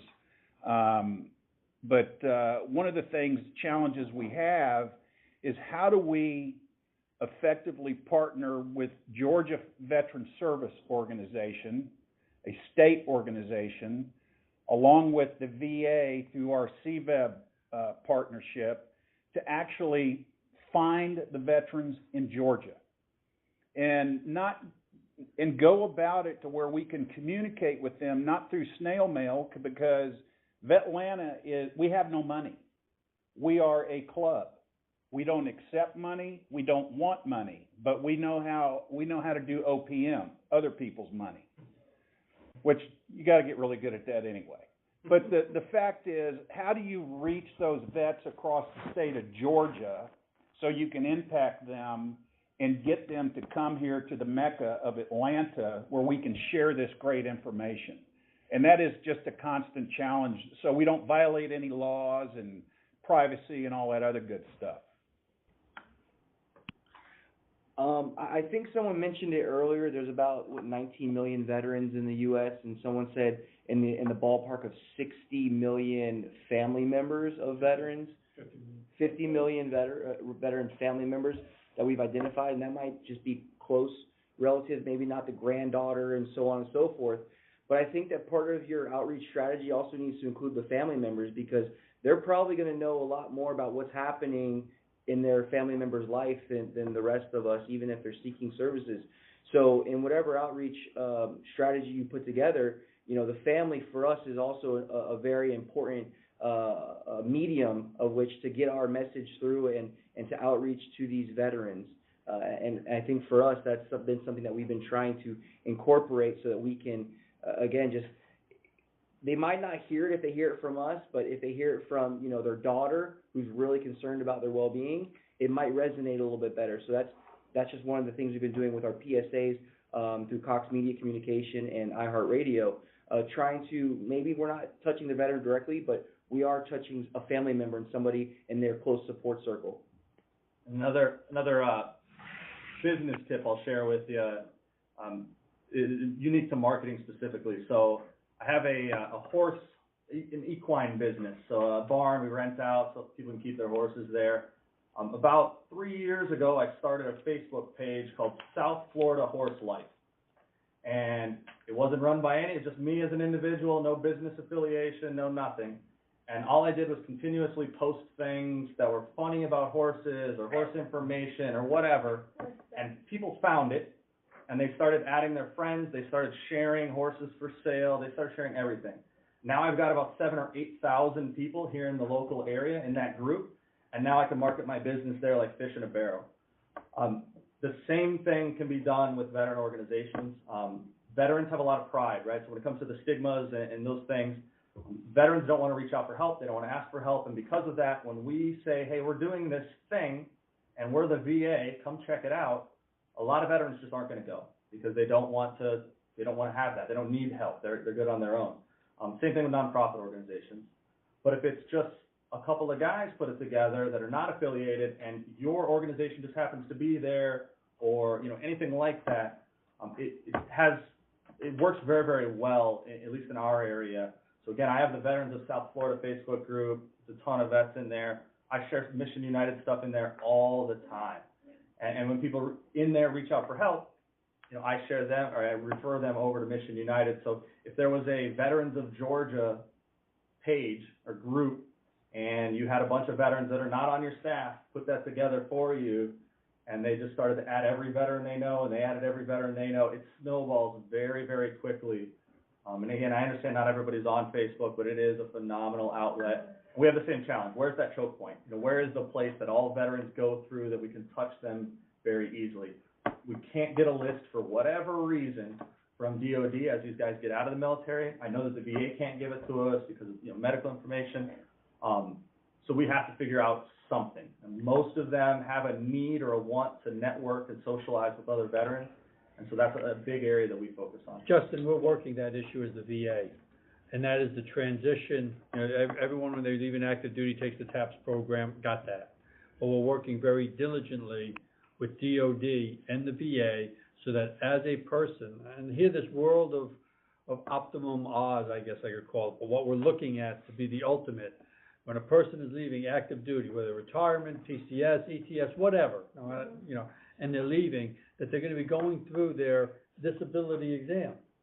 So on the day that they leave service, they already have their disability percentage. What a great world that would be. And they're leaving active duty with their 214 in hand, going to a community. It's, oh, by the way, we've already called up that community. People like you who are going to call up and say, you and Stella, and say, hey, an email, this person's coming to the community. Reach out to them, see what they need. Real estate, job, whatever. Welcome them in. That's the world that we're seeking to go to, and we're not that far off from it. That's a total game changer. The post office does it. We're getting there. We in the Vet Center program have always advocated that although we're part of the VA, we are not, we don't quite have the stigma of the VA that some of the large clinics and hospital situations have. And we are trying very hard to advocate for send us the DD-214 for everybody who comes into Broward County, because we do that's what we do. We do outreach for the VA, and we can then refer. And it's such a, there's 300 vet centers around the country. They're already sitting there. And we're out struggling trying to find veterans too, just like you guys are, and, just we can help them get hooked up with the VA for health care. We can send them to you guys if they're needing housing. It's an asset that's sitting there. But you guys have a VA email address. I know. You're part of the VA. Yeah, I mean, in the eyes of the veteran in the community, you're part of the VA. But we don't email with veterans. I'm talking about a phone call. Don't get me wrong, I love the VA. I know, especially down here. I know you, Justin. Let me throw you one other idea. You're in the Atlanta area. I have several clients for my business, Bolt Consulting, that I'm in and out of there to do work with. And I take advantage of the state chamber. It's right downtown all the time. And they have a whole veteran outreach initiative. I would visit the Chamber of Commerce. It's a Georgia State Chamber right there in downtown Atlanta, and they could partner with you as well to reach out. Well, I also know, so I don't know who mentioned it. I know the Georgia State Veteran Services, for every person that their home of record is Georgia, that is getting out of the military, their DD-214 goes to Georgia Veteran Services, and they know who's coming. Now, it's home of record, so they may not be coming home to Georgia, but the fact remains they do get the DD-214, and they know their estimate right now is we have about 1,500 veterans that come into Georgia every month looking for work. So I actually work for the U.S. Chamber of Commerce Foundation in Washington, hiring our heroes, so that's my day job. So yeah, I think maybe tapping into the local chamber. And it's really trying to, the hard part about this is because we're all volunteers doing this, it's finding the time to kind of connect the dots with the chamber, with the state, with the federal side, and trying to figure out how do you wrestle this thing down to get contact so we can make contact with these folks. Because I find it amazing, even today, people don't know what the VA provides. I know what they're doing when they're going through TAP, like the gentleman said over here. What they're focusing on TAP is they want their clearing papers signed so they can get out. That's all they care about. Yep. I've been John, there, done that. So, What you just defined, John, is a say CVEB. again? What you just defined in your sentences just prior, that's a CVEB. That's the community. Oh, yeah. That's what everyone is doing. Oh, And yeah. You just defined it right for us. Yep. All right, I'm gonna race through these last couple of slides before I get kicked out of here. But when it comes to volunteers and boards, the most important thing that we've found has been to include the ask. So we built a very large board, a very large community, and for a while we told them a lot about what we were doing, but we didn't ask them to do anything for us. Once we started asking them to do things, they got really excited and they loved to do things for us, and it kept them more involved and it kept them coming back. This slide here is about partnering and community building. These are some of the different partners that we've developed for our different pillars that have been, instrumental in what we do. So like in the legal, we partnered up with Legal Aid of Broward County. We currently have over 400 attorneys just in this county that have agreed to take on pro bono legal cases for us, for veterans. So it's phenomenal partners that we've done there. So we sign MOUs with our partners so that we can very clearly outline the expectations from them and from us to them. And that helps, keep them involved again, and helps keep both of us honest and participating. Next slide. This slide talks about the veteran narrative and the veteran stigma. This is one that's real near and dear to my heart, because of the way the media is, like we talked about before. They really prefer to talk about the negative aspects of being a veteran and all the things that out there about veterans, veteran employment, going to school, all of those things. They don't very often celebrate the successes or the positives of being a veteran. And so we try to do that locally. We try to do that through our local media. We get on the radio regularly with a couple of different stations. They're willing to bring on a vet once a month or twice a month that's looking for work and talk about their story, or celebrate some of the successes we've had. That's been working very well. The whole asset versus liability thing is normally part of my message. In the beginning, we really tailored our messaging towards donors. So we really focused a lot more on talking about all the phenomenal things that we were doing in the community, and or all of the emergency needs that existed in the community, is what I should say. So we talked a lot about, just like the video you see for the Humane Society, the shaking dog in the cage. That was what a lot of the advertising was when we first got started, because we needed money, we needed people to support veterans and help veterans. But it turns out that all of that type of marketing actually does a lot more harm in my eyes than good, because it promotes that all veterans are addicted to drugs and can't hold a job, and they're going to freak out, they're going to all these things.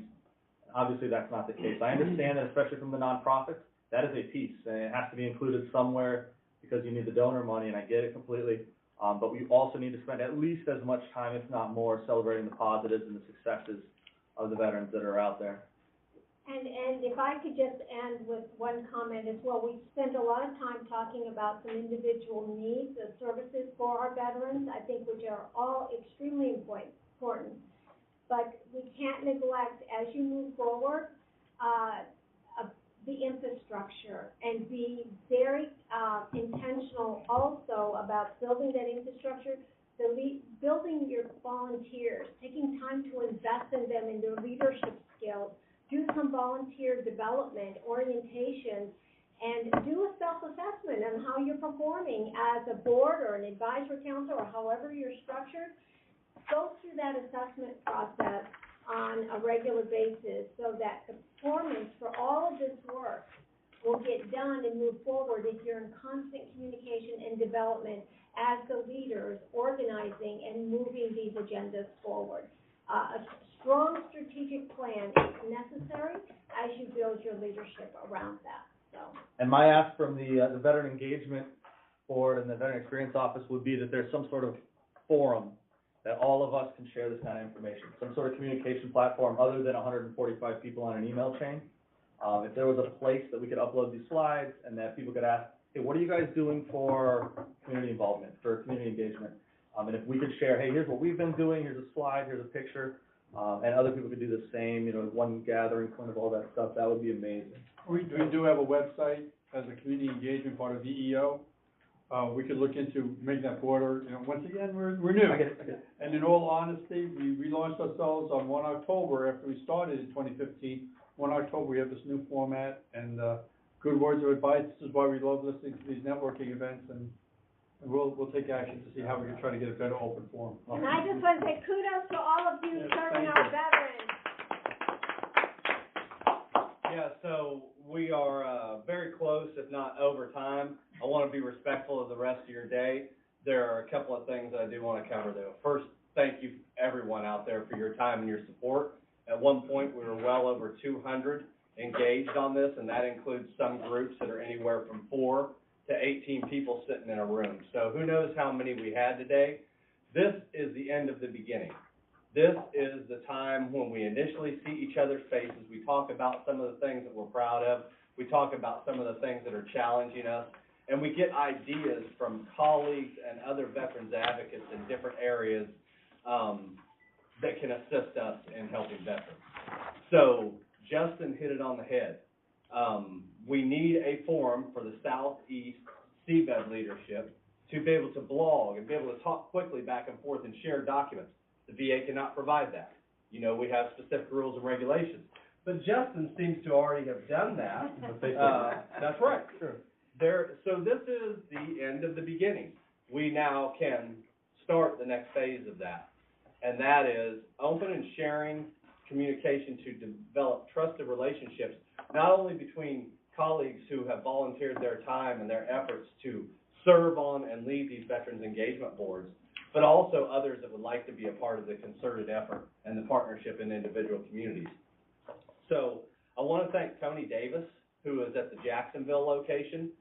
Tony went out to Cisco and began this on his own, basically. That was when the Veterans Experience Office was very young, 5 or 6 months old, and 24 employees.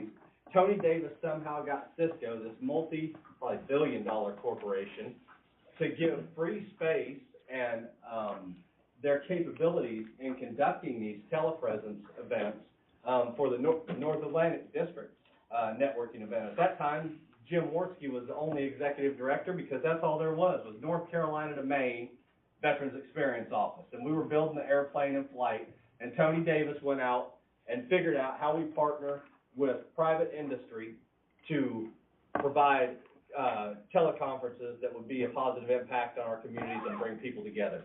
So I always want to remember him because he's the one that started this. We're getting a little better at it. We're learning lessons as we go along. It's not about us, though. It's about you and the value that you draw out of this. And lastly, I want to thank Cisco. You guys have been an amazing partner. You give us these facilities. You make fair. We have refreshments. And just you know, the outpouring of support, that you've given us, you know, in trying to take care of veterans. I can't say enough about what you've done, not only for the VA, but for our community partners. And none of this would be possible without you. We could not dial into details from our VA facilities without you providing this platform. We would not be sitting in this room, enjoying each other's fellowship and, you know, getting with like-minded people if it wasn't for you. So thank you.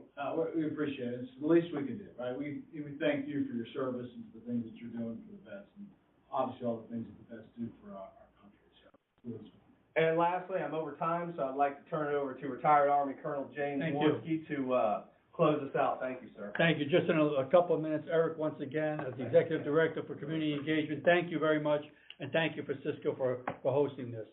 I much appreciate our VA partners. Paul, thank you, everyone who's working for the VA. Welcome. Thank you all for being here. But mostly important, thank you to the communities and all the 501c3s, as I'm surrounded by a bunch of great people here in Fort Lauderdale, but of course the Southeast. This networking event was going on in Atlanta, South Alabama, Jacksonville. We had it up in Bay Pines too, where we had our representatives there. So thank you all for participating. But the biggest point that I can make out is the VA can't do it alone. We need the partnership. We need to take care of our veterans, and together, as I mentioned earlier, we're going to become that force multiplier, and we're going to take care of our veterans in whatever way they want. So thank you all. Thank you all for co-chairing and actually leading this discussion from Fort Lauderdale, and appreciate everyone's time.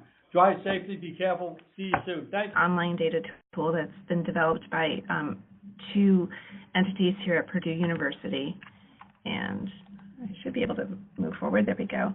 Kathy, this is Yes. Cajun. I'm sorry to interrupt you, but I want to make sure at the front, you're not sharing individual video. Do you intend to, or is that on purpose? So we can see your slide presentation, we just can't see you. No, it was just to actually share the screen. Yes, ma'am. Thank you. Okay. So the Military Family Research Institute at Purdue University, where I work, we conduct research on military and veteran family experiences and their work with communities, sharing policies, programs, and procedures. And then the Purdue Center for Regional Development really is the mapping tool and the economic data behind a lot of what's on the Measuring Communities site. So two institutes at Purdue came together to create Measuring Communities. And so in terms of the community or the veteran engagement boards, we know that you want to identify goals at the local level, improve service delivery for veterans, families, caregivers, and survivors. So in your work, you look at the people within that you're working with, along with places. And Measuring Communities really kind of helps you do both. So looking at people in terms of changing their behaviors and their knowledge about working with veterans in this population, but also about places. And so the places can do a better job of supporting and serving military and veteran families. We know that you take two veterans and you look at their DD-214 and they look exactly the same, but you put one in Boston, Massachusetts, and you put the other one in Mississippi, and even though they look the same on paper, based on the places in which they live, their experiences might be very, very different. So Measuring Communities focuses not only on people, but places as well. So in your work, we do know that in working in communities, what do you focus on? How do you know? What should be focused on? What are you doing okay in and may not need as much of attention? And to accurately understand the community characteristics that might shape, hinder, or facilitate your efforts. We know when we work with community members, we have very passionate people. They have a tendency sometimes to be passionate about one particular topic, and without information to help support what organizations are going to do, sometimes those passionate people may lead groups in directions that may not necessarily be the right way to go. So we know this is something difficult to do, but that's why Measuring Communities was developed. So when we look at service members and veterans and their families, we know that they're embedded within lots of different systems within the community, whether it's mental health, whether it's healthcare, whether it's education. We know that that service member and that family is embedded in all of these systems. So we know our CVEB members, they connect with other community stakeholders who are interested in serving veterans and families, and I caught a little bit on the NVI a presentation where they talked about the stakeholders within your community and this need to collaborate, working with others, the collective impact to improve these outcomes for veterans where they live, where they work, and where they raise their family, And so needing the tools to kind of learn about this landscape and the evolving needs of veterans and families within these geographic areas. So measuring communities is one of these tools to help you connect, collaborate, and use the tool. So our website is Measuring Communities, Mapping Progress for Military and Veteran Families. And what it really is a tool for learning about the military and veteran relevant characteristics of geographic areas that you choose. We have data for all 3,142 counties in the United States, and it's sometimes Puerto Rico and the other territories. You can use the tool to actually learn how communities are changing. We have a lot of historical data on that, so you can see what the unemployment rate has been for a certain age veteran over the course of 4 or 5 years. Are you getting better? Do you have peaks and valleys? What might be happening to that? You can also compare communities that are similar to yourself. So what are communities like yours doing? Where do they benchmark against yours? And with help, you can map your status and your progress. So knowing what you have been doing, you could take a look to see if you're, quote, moving the needle on any particular issue that you're working on.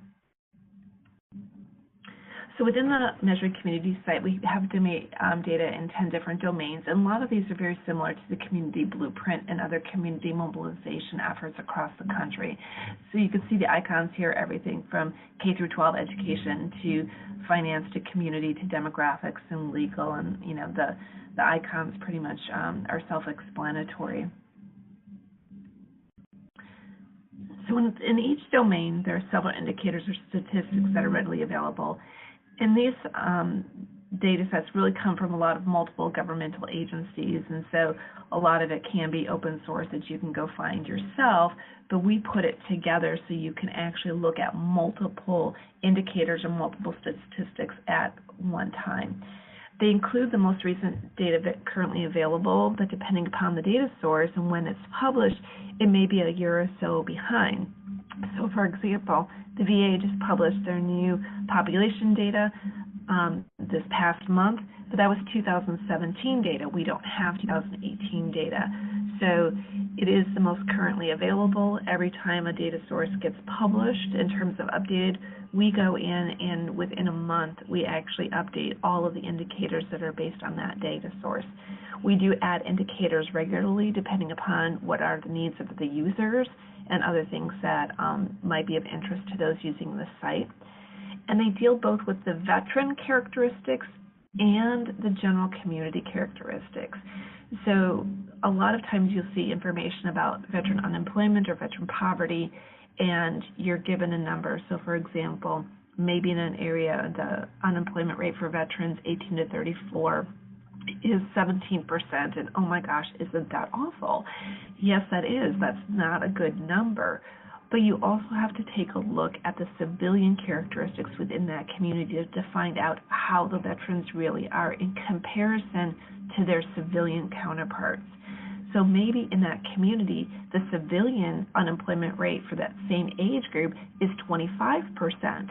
So in that community, veterans are actually doing better than their civilian counterparts. Or on the other end of the spectrum, if the civilian unemployment rate for veterans 18 to 34 is 7% and the veteran rate is 17%, then yes, veteran unemployment rate for these very young veterans might be something that the community really wants to take a look at. So in a lot of our indicators, we have not only the veteran numbers, but there's civilian numbers as well, so you can make comparisons to really understand the context of where the veterans are as compared to their civilian counterparts.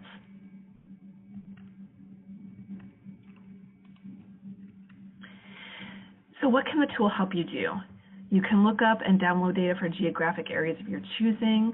You can make it up. You can make up one county. You can make up multiple counties. Maybe your organization has a catchment area, so you can actually pick your geographic area. We've got the ability to do custom maps, tables, graphs, all depending upon what you select. There are state and county snapshots. So if you're going out and trying to recruit folks for your CVEBs, you're trying to establish something new and you really don't necessarily know what you don't know, these snapshots are really great. 3 steps, click here, click here, click here, and you have a document that you can go ahead and share about the veteran characteristics within the state or within your county to people who may not necessarily have any idea of the veteran characteristics in your geographic area. You can create simple indices to identify areas of strength or concern. So that would be kind of assigning a criteria score for a certain point at certain levels. So if you're looking at poverty, is the veteran poverty greater than the civilian poverty rate, under, is it against the state median? Whatever you happen to decide, so you can actually create simple indices to understand where areas of concern are. You can combine the measuring communities data with your own organizational specific data to create documents depending upon what you need. So I actually have an example here where we had a veteran service officer in Indiana, and they were trying to advocate for additional resources for their work. So the places within, and this is a document that he shared that he created, where the yellow arrows are, that's information that he pulled from the Measuring Communities website. The others are information that he had within his office, but you can see a good majority of the information here was pulled from the Measuring Communities tool, combined with what he had within his office to create this document for budget hearings. So how can you apply the Measuring Communities tool? You can identify gaps in support that are actionable at the state and local level. Where are the needs? You can use the gaps to build or adjust services to better meet the needs of the customer. Are we targeting the population that we think we should be targeting? Are our programs necessary in this geographic area? You can use the data to measure how your community or your service area is doing as compared to the state or national averages. How are we doing compared to everybody else? Is this something we need to be paying attention to? You can use the civilian data to compare how veterans are doing relative to their civilian counterparts. So again, this is that how are the veterans doing as compared to comparable civilians, and this is an important piece. And you can also drill down further to get more detailed picture of any particular domain indicators such as veteran demographics and things like that. So there's a lot of applications within this tool of things that you can do. So when you actually log in, and the website is listed at the top here, up in the upper right-hand corner, you can actually see where you have a login. And I have on the right side of the slide here, this is the CVEB login. So you can actually log in. You already have an account. You don't have to fill in any of this information below. So NAMYVA17, that is your login. So you already have access to this tool.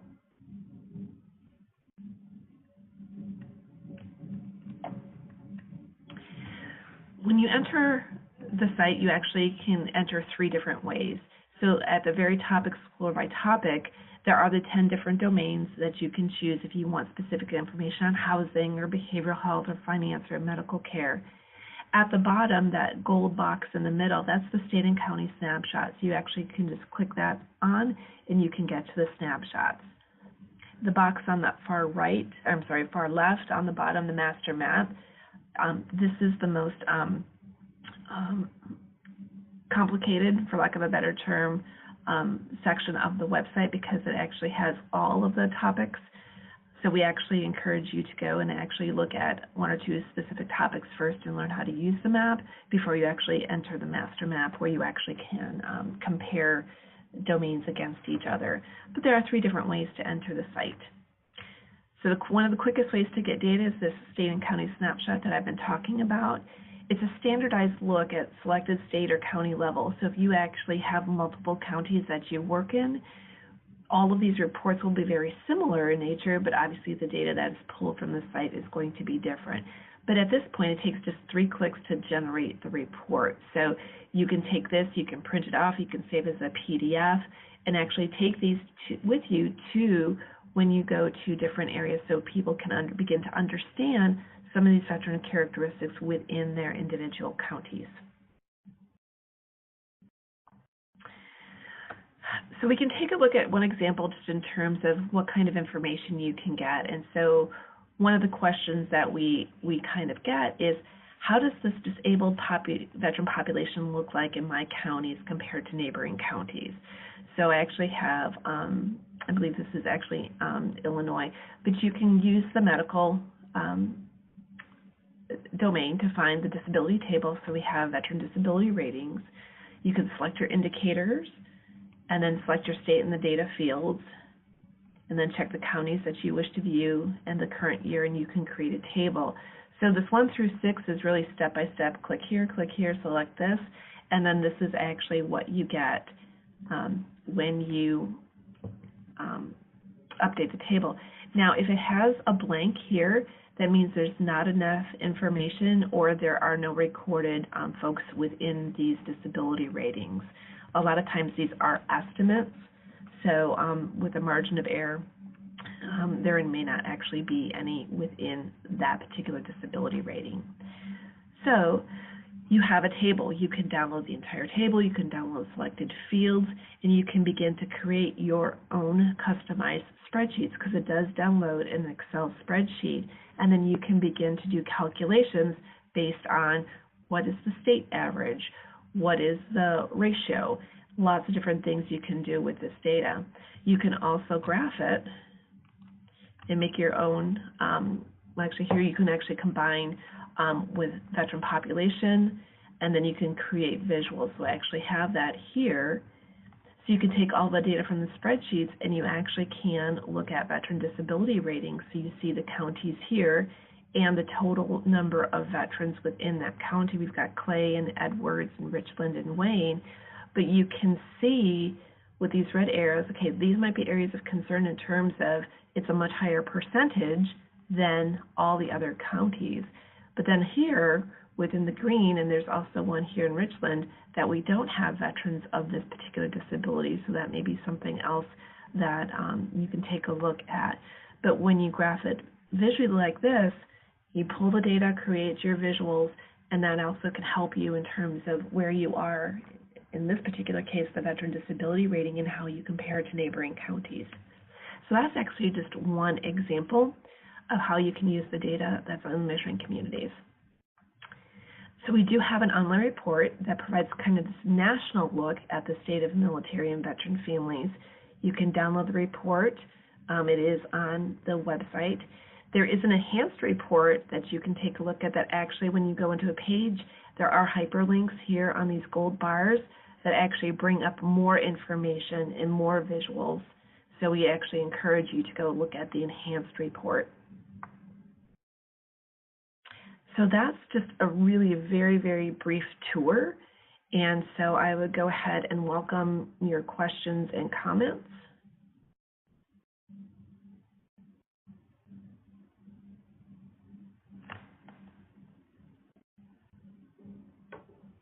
This is Cajun at Fort Lauderdale, Veterans Experience Office and VA colleagues. Do you have any questions from your individuals in attendance at respective locations? This is Atlanta calling. We would love to see, if possible, Kathy, we'd love to see some sort of brief demo. Is that possible? Not within the timeline that I am under right now, but I do have a basically recorded webinar that takes you step by step and actually provides some scenarios. Excuse me. The one thing is that we've updated our mapping technology so it won't match exactly, but if you can give Cajun or Tony your email, I can most definitely send you the link and the PowerPoint slides, which is basically a tutorial for you. Thank you.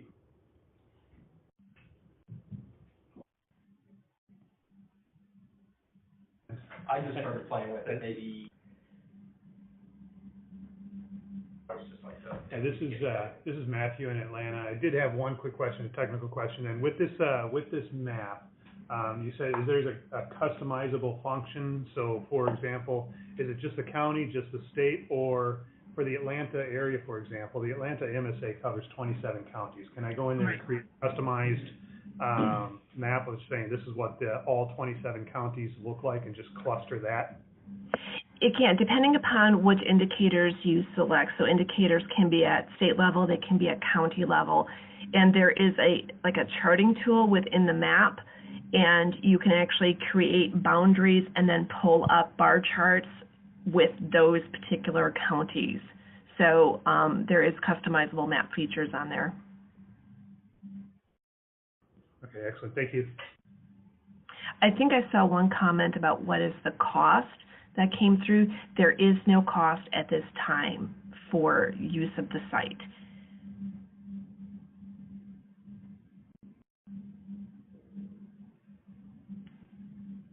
All right, this is Cajun. Any other questions before we move on? Thanks to the Boilermakers. Hey, Kathy, excellent presentation, really well received. There's a lot of buzz in the room here, and I'm sure there is in others, regarding the information that you've delivered and the capabilities of some of this, the system and some of the information that you've been able to put together is going to really, I believe, assist these individuals in serving their communities better. So thank you very much for your time and for an excellent presentation to our Veterans Engagement Board's community leaders and partners around the United States and the Southeast. You're quite welcome. I've got multiple questions about providing the link. Cajun and Tony, I will just go ahead and send that to you right away, so then you can disseminate it as needed. Sounds great, ma'am. Thank you very much. We are going to move on and talk about the Rapid Appeals Modernization Program. Mr. Pedro Rivera Batista, who is a Senior Executive Assistant at the Appeals Management Center in Washington, D.C., is going to provide you with some information regarding a program that the Veterans Benefits Administration has fielded to more rapidly deal with the growing appeals backlog of veterans claims. Mr. Rivera? Good morning. Can you hear me okay? Yes, sir. We're good to go. Thank you. Awesome. And are you guys able to see the presentation? We are, sir. Go ahead and turn it into a slideshow so that it covers the whole screen, and we should be ready to go. Thank you, sir. Thank you, everyone, for having me this morning. On behalf of our Deputy Director, Brianne Ogilvy, she got called into a preparation meeting the last minute at the department. As Cajun said, my name is Pedro Rivera. I work at the Appeals Management Office in Washington, D.C. And as most of you probably have heard, VBA started a new campaign to finally resolve the ongoing issues that we've been having for decades now with the appeals process in terms of claims for benefits.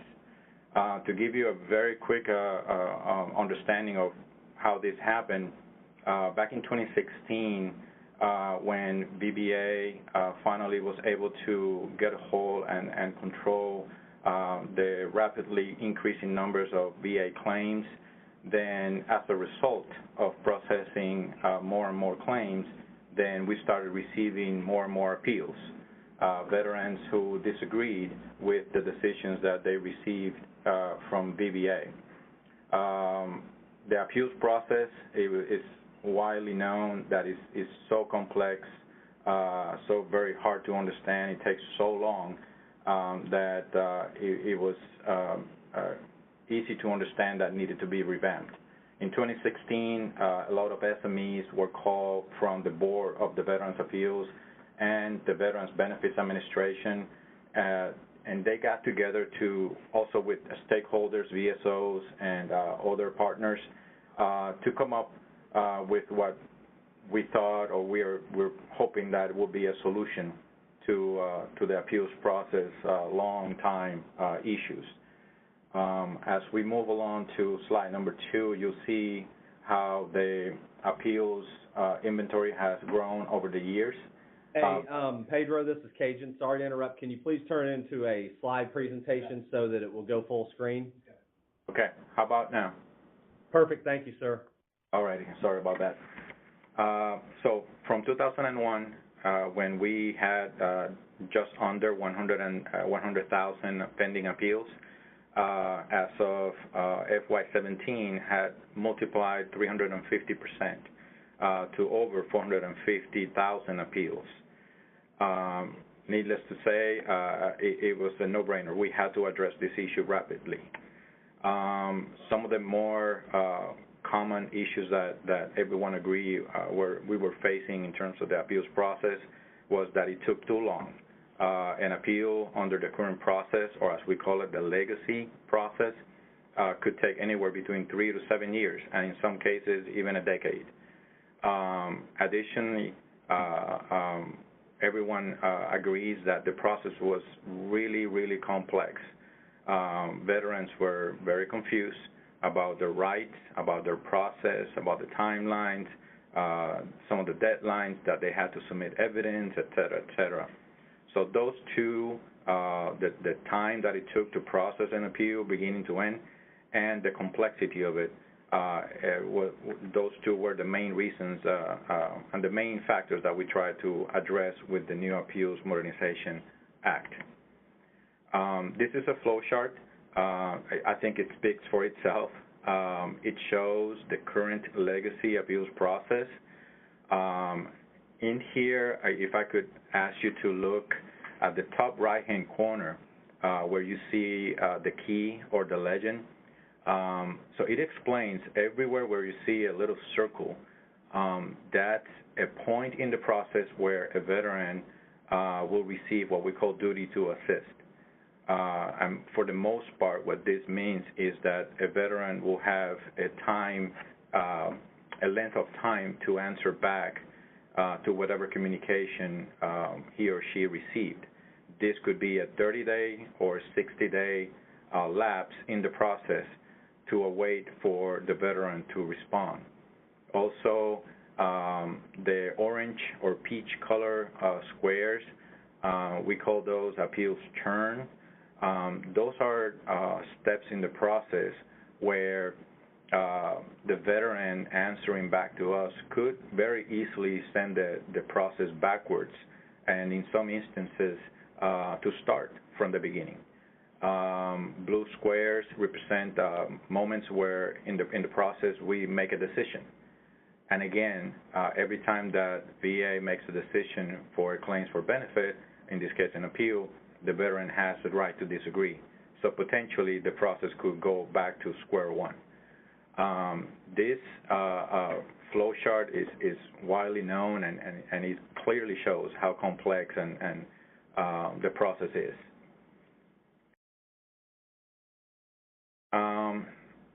In August 23rd of 2017, the Veterans Appeals Improvement and Modernization Act was signed into law. What this did for us is that it finally gave us the front end of the priorities within VA to address this problem. It gave us the resources, it gave us the priority that we needed to address this ongoing problem, and it brought to light the three suggestions, the three recommendations that we are incorporating into the new process. We are incorporating what we call it higher level review at the VBA level, which means that the veteran chooses this lane in order to have a new review cover to cover, from the beginning to the end, using the evidence that is on the record. And that's the key factor for this lane, is that no new evidence is taken in consideration for a higher level review.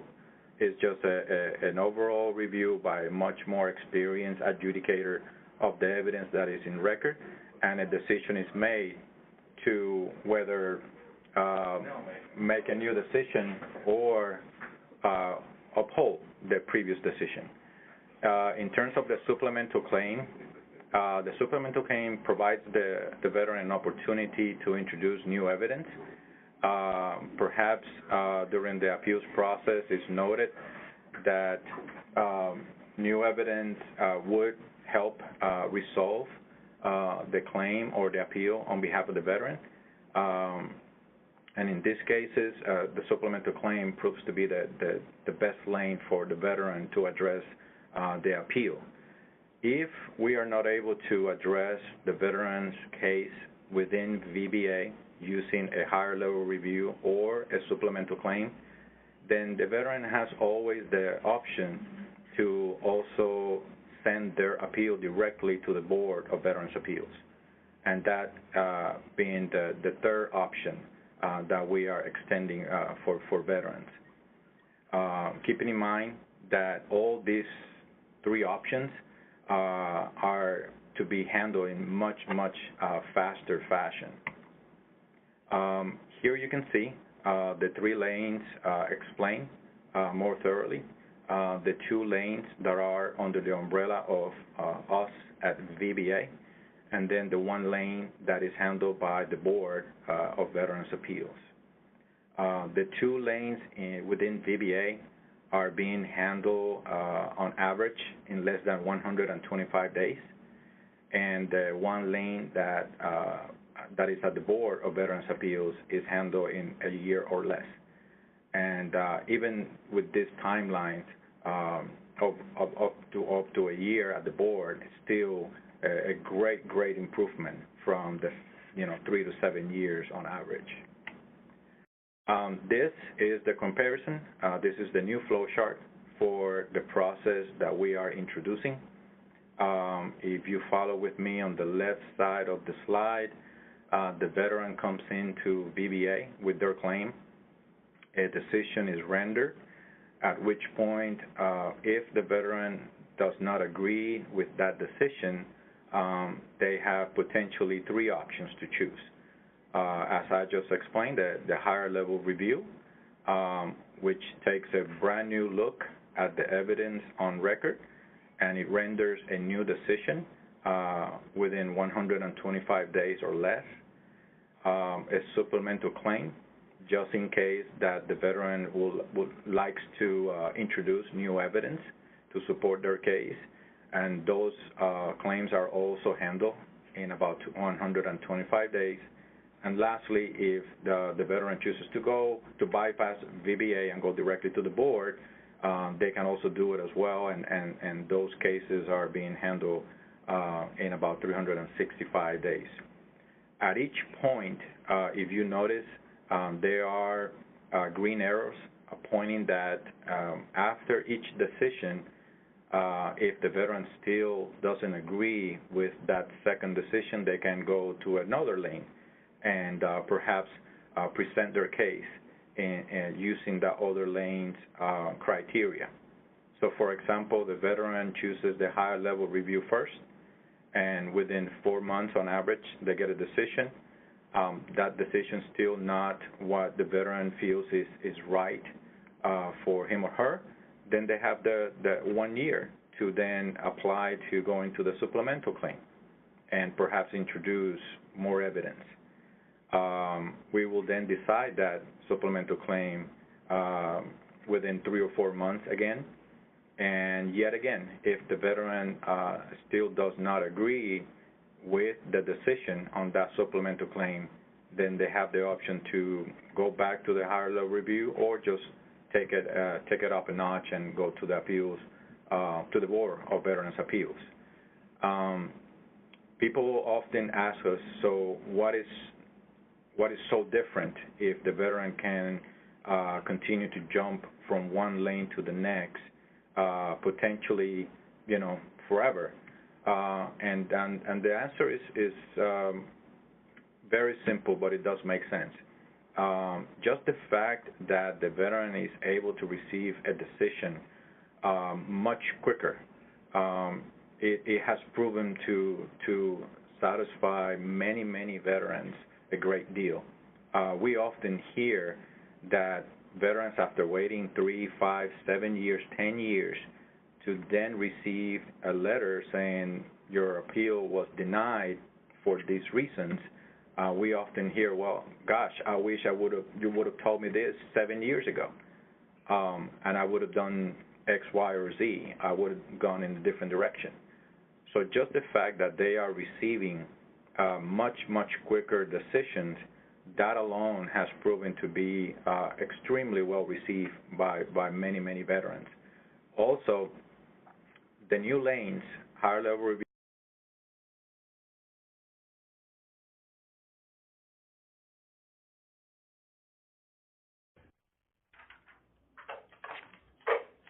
Pedro, this is Cajun. We seem to have lost audio.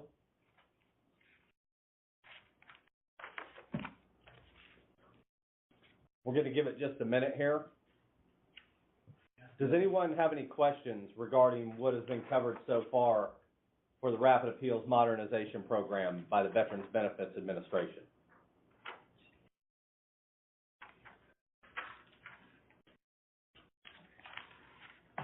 Except for the fact that it doesn't start until 2019. Yeah. So with no questions, and if I don't get Pedro back within about the next minute, well, it looks like he is reconnecting. So we're going to hold for a second. There may be some dead air while we hold on for him.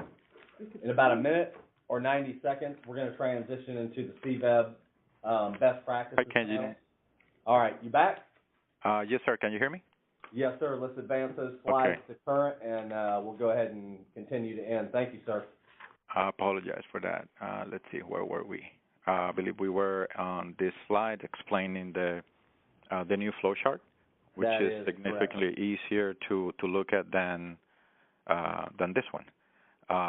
So much faster decisions with higher quality of experienced adjudicators looking at the evidence of record or the new evidence being introduced, and veterans have the choices to select which lane they want their appeal to be processed. And at any point, if they receive a decision on these new lanes, they have the right to apply to go to an alternate lane, ultimately going to the board and eventually, if they choose to, go to the Court of Appeals for a review of their case. The new process, these are some of the higher level benefits that we drafted based on our communications with veteran service organizations. Simply put, a much faster decision. Veteran receives a better notice that explains why the decision was made, and also what things they could do to either present their case in a different way or include additional evidence that will help them get the benefits that they feel they have earned. The Rapid Appeals Modernization Program. So what I just explained to you guys is the Appeals Modernization Plan as a whole. As often happens either in the military or in the federal government, we try to test those plans before we roll them out. And as such, we created the Rapid or Appeals Modernization Program, the RAMP program, and it's a pilot test of those improvements that we are making to the process. We rolled out RAMP at specific stations, at specific states, and we've been monitoring the progress of those new changes into the appeals process. We've been collecting data, and we've been communicating with our VSO partners, getting their feedback. And along the way, since since November of last year, when we rolled out RAMP, we've been making tweaks and corrections to the process as we had initially drafted it. Right now, we feel very, very comfortable that the process, the new process as we have it designed, looks really, really good in terms of helping a lot of veterans get through the appeals process much faster and with a better understanding. The RAMP opt-in election letter. Here on the screen, you can see a snapshot of an invitation. We identified there are almost 500,000 veterans with pending appeals within VBA, and we mailed them this letter, and we explain in this letter the benefits of this new process, and we invited them to voluntarily join us in the program.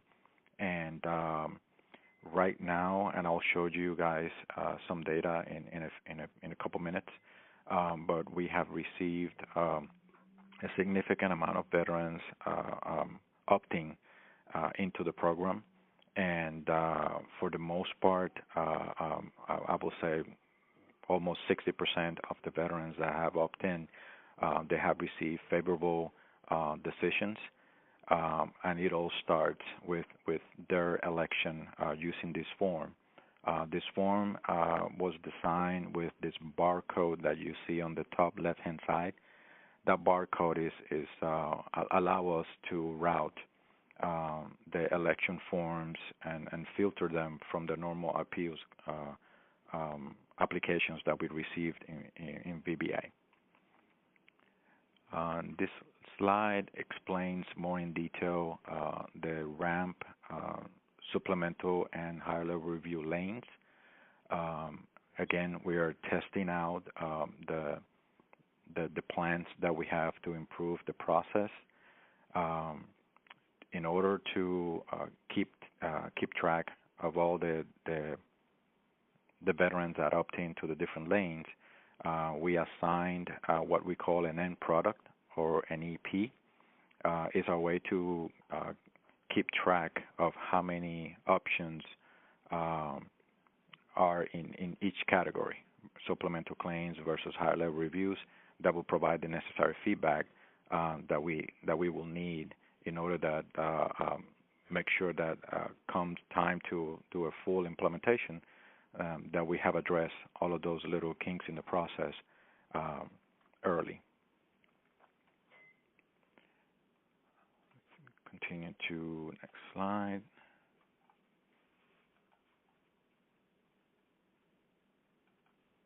Okay. This slide shows some of the data. As I mentioned before, we identify some specific veterans with the oldest pending appeals, over 200,000 of them, and we mail them opt-in election letters. Of those, roughly about 30,000 replied, and from November, when we first started, to June, you can see the opt-in percentages at the bottom. I believe I have a question. Someone have a question regarding the ramp process or any of the information being presented? When will BVA start taking ramp cases? Oh, very good question. Yes. So, as I mentioned, the third lane being the board lane or the BVA lane, they had to make some significant changes to their technology in order to process appeals coming to them using the new characteristics of the process, and it will not be until October, this coming October, that they'll be able to start processing the elections to the board. Now, they already started receiving opt-in letters for the board, and what they did is they created a totally new and separate docket, if you will. It's like a waiting line. So all of those veterans that have opted in already and they chose to go directly to the board, those veterans have gone to the front of the line on that special docket, and then come October 1st, they will be ready to start processing those BVA board opt-in elections. I hope that answers that question. I think I have another one. Some community board members have 501c3 as a member or partner, which allows the 501c3 to receive and manage the funds. Yeah, Pedro, that's for another SME. All right. We do have a question, however, for VBA yes. from the. Any plans in the future to have a VBA representative stationed at each medical center for veterans accessibility? Oh, another great question, and I cannot tell you that will be addressed in the short term, but I do recall that in a meeting perhaps 3 weeks ago, 14 business improvement ideas were presented, and that particular idea was raised about placing representatives at VHA locations or NCA business offices, as well as other outside of VA stakeholders. And we understand that having board representation only in Washington, D.C. Represents a challenge, especially for our veterans and stakeholders out in the West Coast, because they're almost bound by the Eastern United States operating hours. So yes, they're looking into placing more board employees across the nation. They are also looking into technology and piggybacking on VHA and NCA partners and their video capabilities to be able to talk to veterans and address their hearings requests, for example, or potentially communicate with veterans more freely. All right, Pedro, this is Cajun. I sincerely appreciate you taking the time and delivering this in-depth information as well as statistics and utilization of the program at this